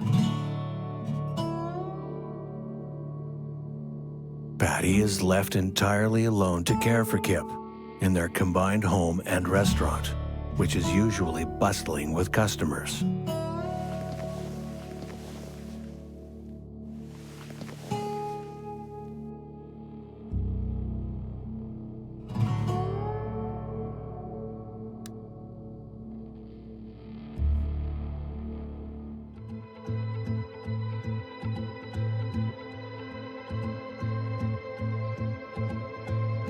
It's been a punishing period of worry.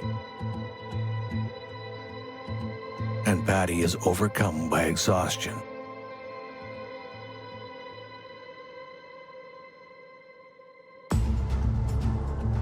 Until she senses something is terribly wrong, and the exhausted woman has only seconds to react.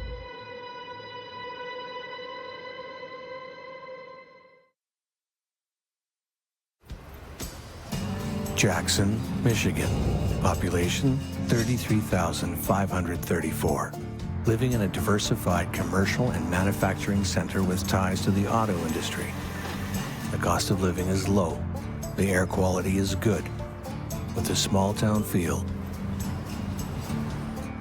it's an ideal place to run a nice little restaurant. But on this night, these restaurant owners are vulnerable and alone, and the unthinkable is happening. Patty has been nursing her husband, Kip, who's just had emergency brain surgery to remove a blood clot.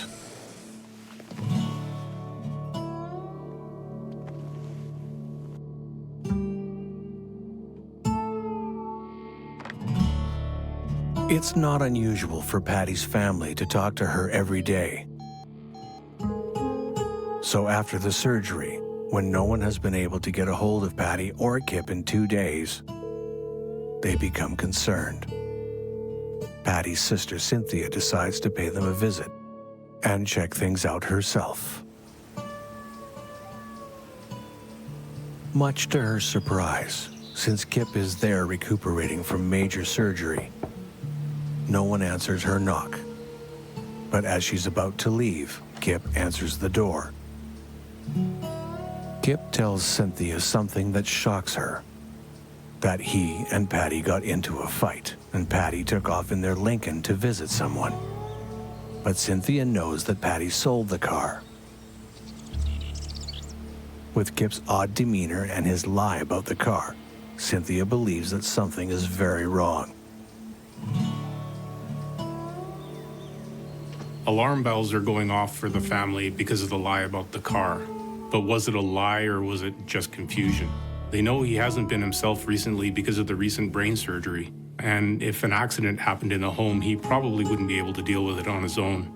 They also know that the doctors ordered him to stop taking his medication cold turkey, essentially, prior to the surgery. So they don't want to see him get himself into trouble because of a chemical imbalance that was essentially not his fault. He's not taking his medication, so things aren't the same for him right now. In addition to the facts, the family has extra concerns. Dark undercurrents to the marriage exist that only those who are close to Patty know. Kip and Patty have had marital problems in the past. But for the moment, they just want Patty located. Patty's family contacts the police. They were concerned about her whereabouts and felt that she may be injured or hurt inside of the restaurant someplace. We had called the brother's house and made contact with Kip's sister-in-law and said, we'd like to meet Kip at the restaurant. So Kip was sitting in the vehicle in the front of the restaurant by the front door. So I made contact with him sitting in the car, and I just said, hey, I'm here to make sure that Patricia's okay.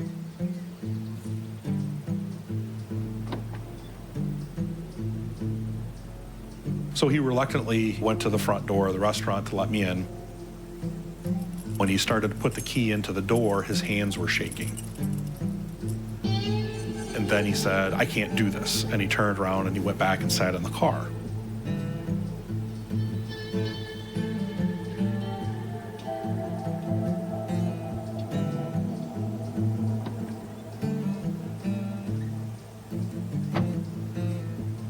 So I went back over to him and I said, let's just look in the restaurant. She's not here, right? Nope, she's not here. Okay, let's just look in the restaurant, make sure she's okay, that she's not here, and then we can get out of your hair. They'll leave, you can go to your brother's house. Reluctantly, he got out of the vehicle.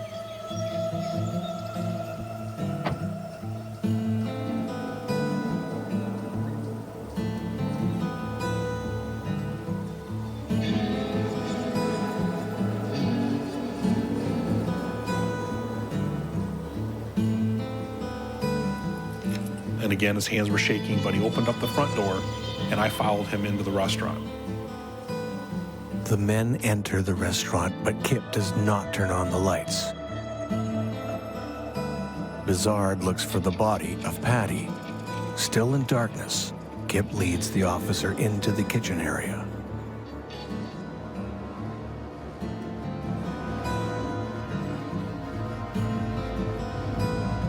When I walked into the kitchen area, I noticed there were some paper towels that had been sitting on the floor. It looked like it had dried meat blood on it, the kind of stuff that you would if you were, to open up a package of raw hamburger. That's what it kind of looked like to me.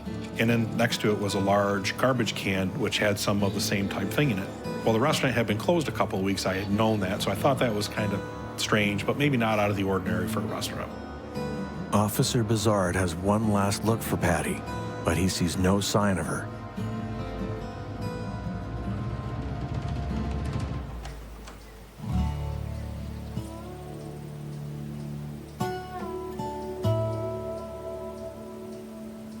Kip's family take him into their care until Patty comes back. Patty's family talks to Bizard, and the more they tell him, the more concerned he is for her safety. Bizard consults with Detective Tom Fierro about events at Kip's restaurant. And I told him my concerns and what my feelings were, and I told him I think we need to go back in and look a little more closely inside the restaurant. Officer Bizard arranges with Kip to meet at the restaurant at an arranged time later that day for further inspection. Then, Officer Bizard and Fierro get an idea: to return to the restaurant before the arranged time so they can look around before Kip gets there. But when they arrive early, the officers get a big surprise. They're not the only ones who have arrived early. He was carrying a cardboard box and then turned and walked away from us to the front of the building and disappeared around the front of the building. Kip doesn't know it, but whatever he's come back early to do is now being observed by police.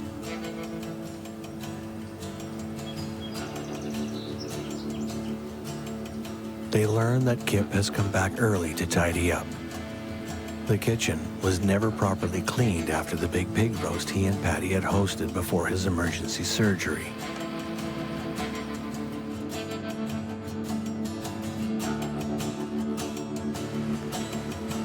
His demeanor had totally changed. He was a lot more open, a lot more friendly than he was the previous time.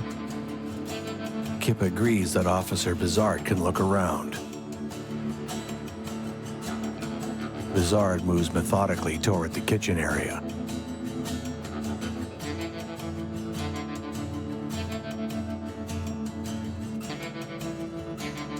So what I immediately noticed inside the kitchen was a large pan, a stainless steel-like baking pan, and it had cooked on meat all over the inside of it. And I thought, well, it could be part of a pig roast. I don't know.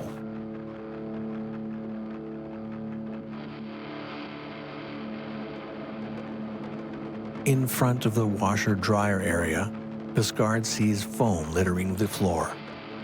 Inside of the dryer, it looked like there was foam or something in there. So I looked in there, and it was just chunks of foam. It was like somebody had stuck a pillow or something in there, and it disintegrated inside the dryer.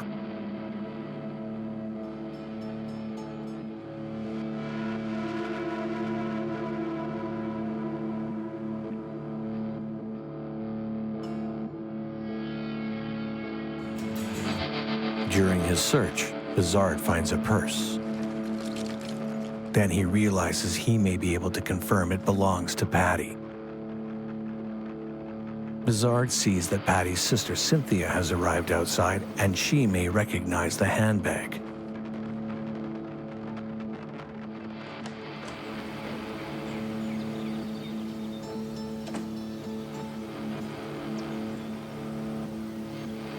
So now I knew that she hadn't left because she didn't leave her purse here.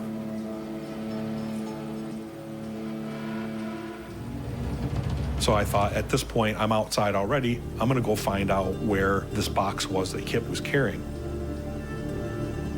There was a dumpster, and I opened up the dumpster thinking it was going to be in there, and it was empty. So I thought, well, where in the world could he have put that box? So the only other place he could have put it was the neighbor's house on the front porch. I saw the box sitting there.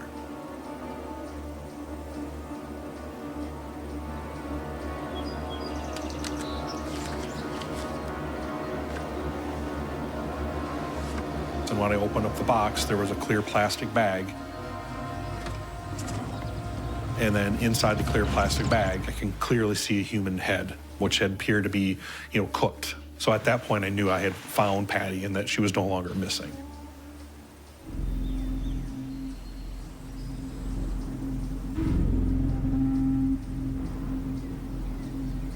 Bizarre calls for more units to come and lock down the crime scene. I immediately went back and made contact with the detective, and I called him away from Kip. I said, I found her. She's in that box that he was carrying. He goes, are you sure they had a pig roast here? Are you sure that's not what it is? I know, I'm positive that's what it is.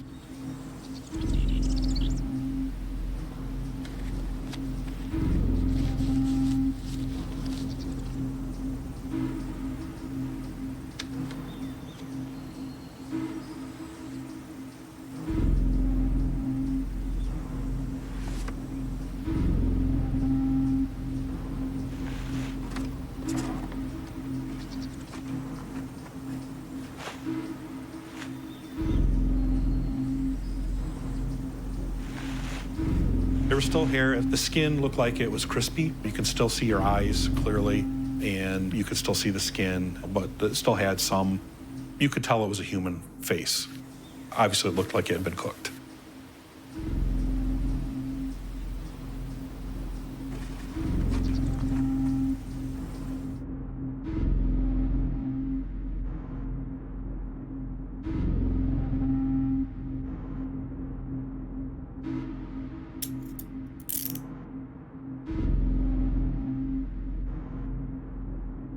The officers take Kip into custody.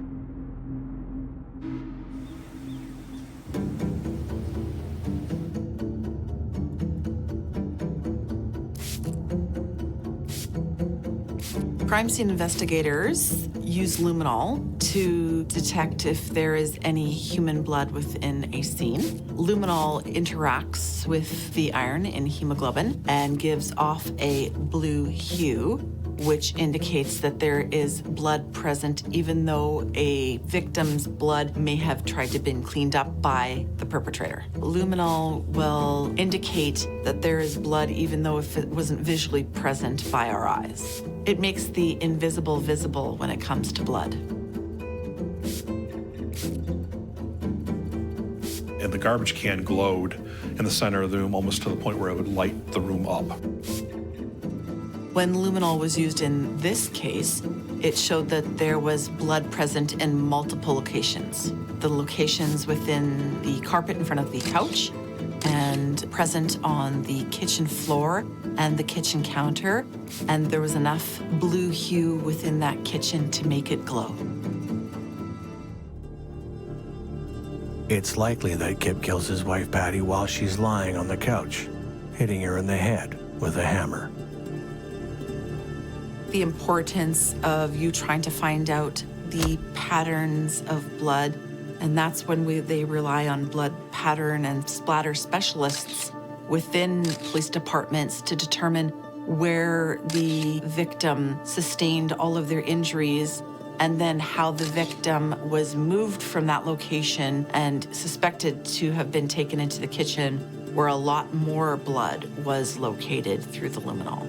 The fact that all of the blood and the blue glow from that luminol indicates that there was a very morbid and graphic scene and that the victim ended up being dismembered within that kitchen area. When you come present onto a scene where there is suspected to be a deceased body and there is luminol that is glowing and blood patterns that are present, why would an individual take the time to wash items in a washing machine? That would be a red flag, thinking that they were using items and trying to get rid of some of the evidence that were present on those items. So that all would have to be captured by the forensic identification team and gone through to see what type of evidence he was trying to destroy on those items. Kip dismembers Patty's body and bakes the bones and boils and cooks the remainder in the oven for what is estimated to be about 40 hours.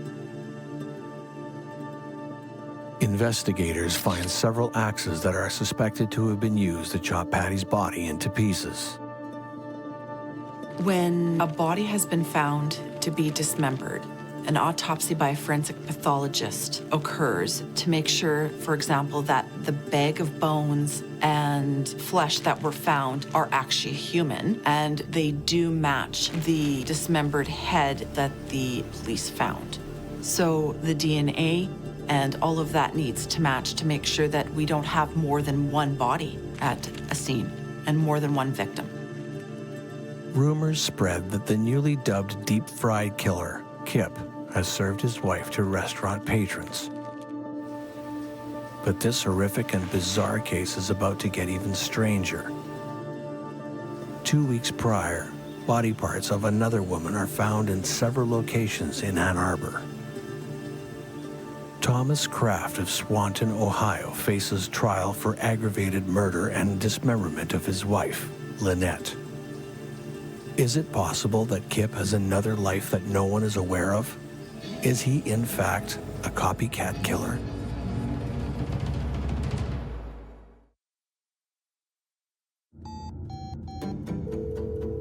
A call about a missing family member leads Jackson, Michigan officers to an unspeakable discovery. Kip Artz has murdered and dismembered his wife and attempted to dispose of her by cutting her into small pieces and breaking down the body by cooking her. Is Kip a copycat killer inspired by the recent Thomas Kraft killing and dismemberment of his wife, Lynette? The Kraft murder is another seemingly happy couple with hidden undercurrents to their marriage. In June of 1999, just prior to Patty's murder, pieces of Lynette Kraft's body were discovered. The feet were discovered in a garbage bin outside a fast food restaurant, and a severed head was located in a landfill.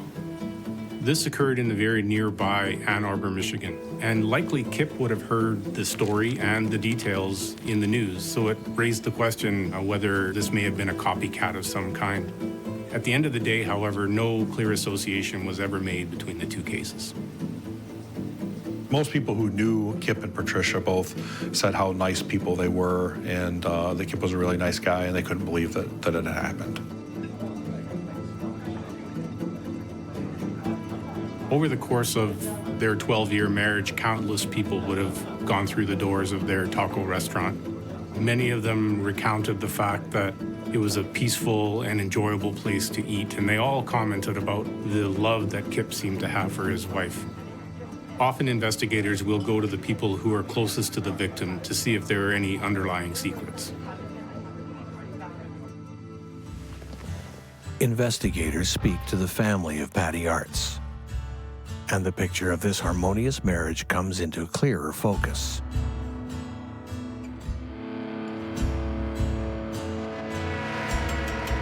In the distant past, while in a rage, Kip tries to smother Patty.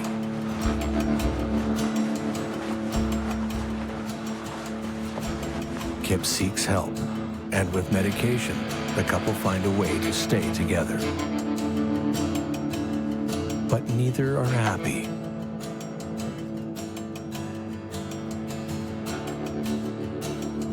Kip is often suspicious of Patty.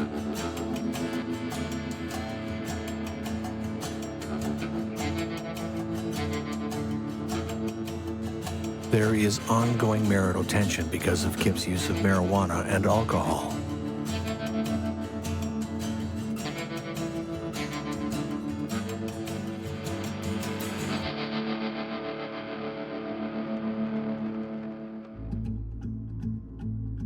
When Kip returns home from the crisis of emergency brain surgery, Patty expects to be caring for him and nursing him back to health, but his behavior is largely unchanged.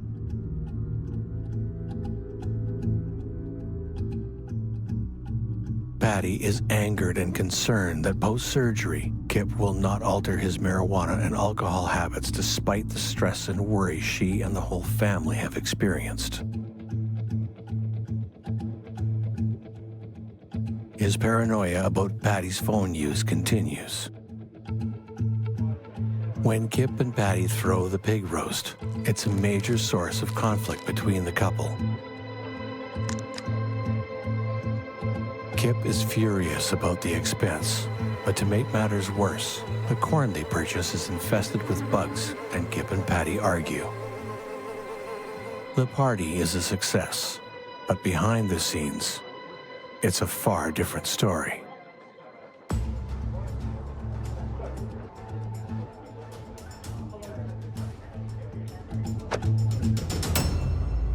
By the end of the night, their kitchen has become infested by bugs. And Patty uses bug spray to try to fumigate the room. And this enrages Kip.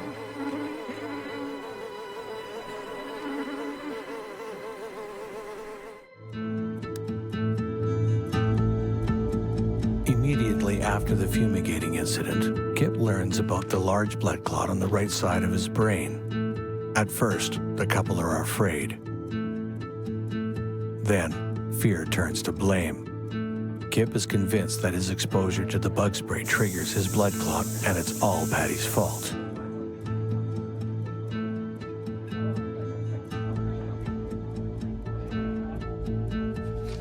The violent marriage stories are just a prelude to the strange and horrific end to Patty Art's life.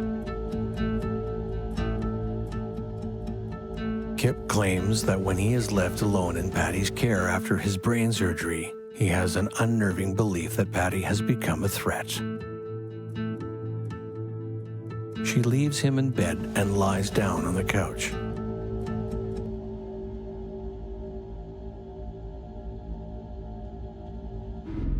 But Kip gets up and pursues her. He finds a hammer and raises it. The jury will hear that on the night of the murder, Kip saw the devil staring back at him. He didn't kill his wife, Patty, he killed the devil.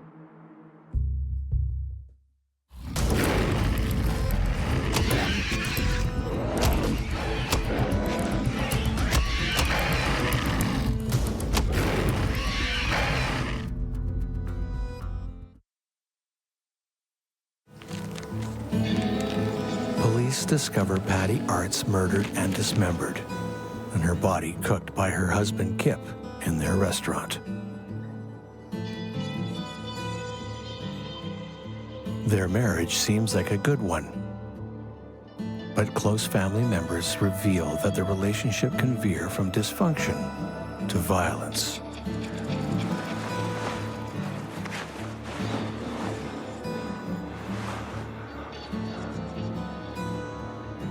Evidence clearly establishes that Kip kills and dismembers his wife and goes to great lengths to cover his tracks.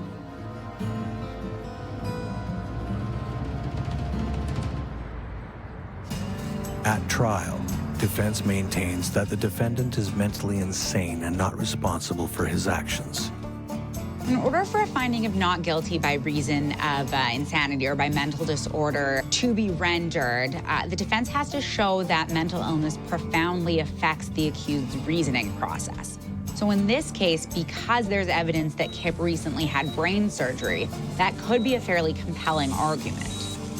Kip regularly takes antidepressants to treat his depression and stress, and is told by his doctor to stop taking his medication at the time of his surgery.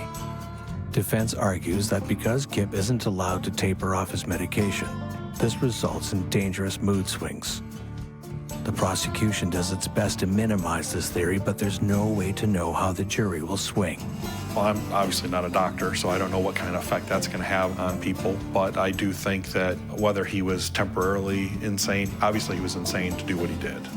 Numerous family members and friends see Kip after surgery. Descriptions range from dazed, dopey, and childlike to conscious of what's occurring. The defense calls a team of medical experts who testify that Kip lacked the capacity to appreciate the nature, quality, and wrongfulness of his conduct, and has an impaired ability to think in a logical and rational manner. The defense stresses to the jury that Kip killed her because he believed she was the devil, or says he killed her because he believed she was the devil, which is relevant to their argument of not guilty by reason of insanity because it could potentially be evidence of psychosis. The prosecution shows evidence that in 1992, Patty consults a divorce lawyer due to physical and emotional abuse in the marriage. Although they found a way to continue on together, the problems never stop.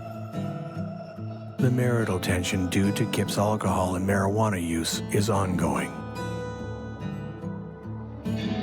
Evidence shows that less than 1 year before, Kip speaks to a David Whiting because he wants Patty to come up missing. Kip asks if Whiting knows anyone who could do it. Kip tells Patty's son-in-law about how Patty can push his buttons and asks him if he ever feels like killing his own wife. Kip speculates on how much it would cost to hire a killer. In the 1980s, it is shown that Kip has a conversation with a friend about the capture of a serial killer. During the conversation, Kip says that he can commit a perfect murder by cutting the victim up, boiling the meat so that the corpse will not stink, and then throwing the meat into a dumpster, like all restaurants do. The physician's assistant who treats Kip has yet more damning comments. He reports that post-surgery, Kip is still angry about the bug spray, and he still blames Patty for his brain surgery. Kip is also furious about the way Patty babies him post-surgery. The prosecution is able to call a competing team of medical experts. So the defense is calling their experts to try to prove that Kip was insane at the time of the incident. And what the prosecution's experts are going to testify to is that, in fact, he was capable of reason and that his actions were deliberate. The head of neuropsychology at the hospital assesses Kip and finds that Kip is able to converse in a logical, rational manner. Can it be proven without a shadow of a doubt that Kip is in possession of his faculties? So the prosecution tries to show that there was both evidence of tension in the marriage, leading to a potential motive, as well as evidence of premeditation, and that Kip was not insane at the time of the murder. Now, the prosecution's going to argue that Kip's method of disposing of the body shows evidence of premeditation, shows evidence of forethought, and a level of reasoning that's not consistent with a finding of not guilty by reason of insanity. No one questions that Kip committed the crime, but the defense has made a compelling argument for Kip's diminished mental state. The fact is, he's had emergency brain surgery mere days before the murder. Will the jury find him not responsible and not guilty due to insanity? There is no doubt that Patty Arts was bludgeoned to death, dismembered, and cooked by her husband in their commercial kitchen. But was her murderer mentally insane at the time and therefore not culpable?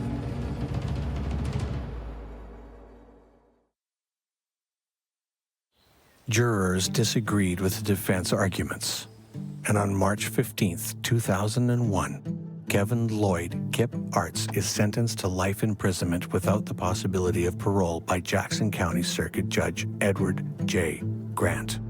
Whether he knew what he was doing was right or wrong, I believe he knew what he was doing was wrong. If he didn't, he wouldn't have tried to cover it up over a 2-day period, cleaning the restaurant. To the naked eye, you would never have known there was anything amiss. To the average person, it would look like any other restaurant kitchen that had been closed. Kip's family believes that ultimately justice wasn't served in this case.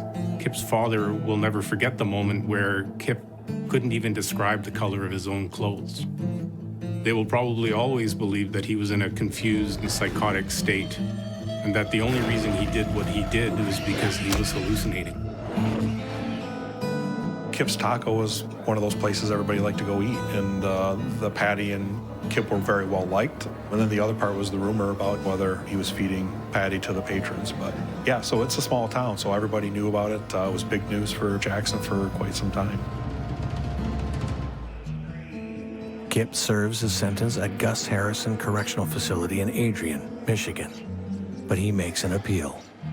So in this case, Art's attempted to appeal his conviction based on what we would call fresh evidence. So evidence that wasn't available at the time of the original trial and that could potentially have an impact on the verdict at that trial had it been available at the time.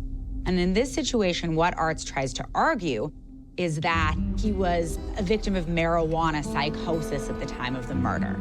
So while there was evidence of his marijuana use presented at the original trial, there was no evidence presented about whether or not he was experiencing psychosis because of his use. And in the end, this appeal is unsuccessful. The family taco business is no longer a restaurant, and it's got to be a relief for the residents of the community to know that those bad associations with that establishment no longer have to be relived every day. If it would have been another day, he probably would have gotten away with it. There is a definite level of satisfaction knowing that your investigation has ultimately put the person responsible in prison, and Kip is now serving time behind bars. Patty's family and friends mourn the loss of a lovely person, and they are relieved that Kevin Arts is behind bars for the rest of his life. Not a day goes by that Wayne Bizard isn't grateful that he had listened to his instincts when he had made a routine follow-up about Patty Arts. And I just didn't ignore the gut feeling, because a lot of people will try to talk themselves out of those gut feelings, but they're there for a reason. So, and I tell people, I do a lot of training, and I tell people you got to pay attention to those red flags or those gut feelings, because sometimes that's your mind telling you there's something wrong, and you need to pay attention to it. We're grateful for individuals within this profession that do work in this field and work on a hunch. And he had the ability to go back into that scene and say, something doesn't feel right and I need to take another look. There is no amount of training, there is no amount of counseling, there is no amount of resources that can prepare you to see another human being endure what this poor lady had, and the graphic nature, the morbid, and the extent to which he tried to eliminate her body. Nothing prepares you to see that, to visualize it, and to endure it. The persistence of her sister in being worried and wanting answers, I'm glad that the professionals that were involved were able to positively identify the deceased and were able to give loved ones closure and have justice served in this matter. After a distinguished 26-year career, Wayne Bizard is now retired from the force and runs his own private investigation business. Like many other fellow officers, there are moments from his career that will haunt him all of his life. But he knows that he has made a difference to the victims of the crime in his community of Jackson, Michigan.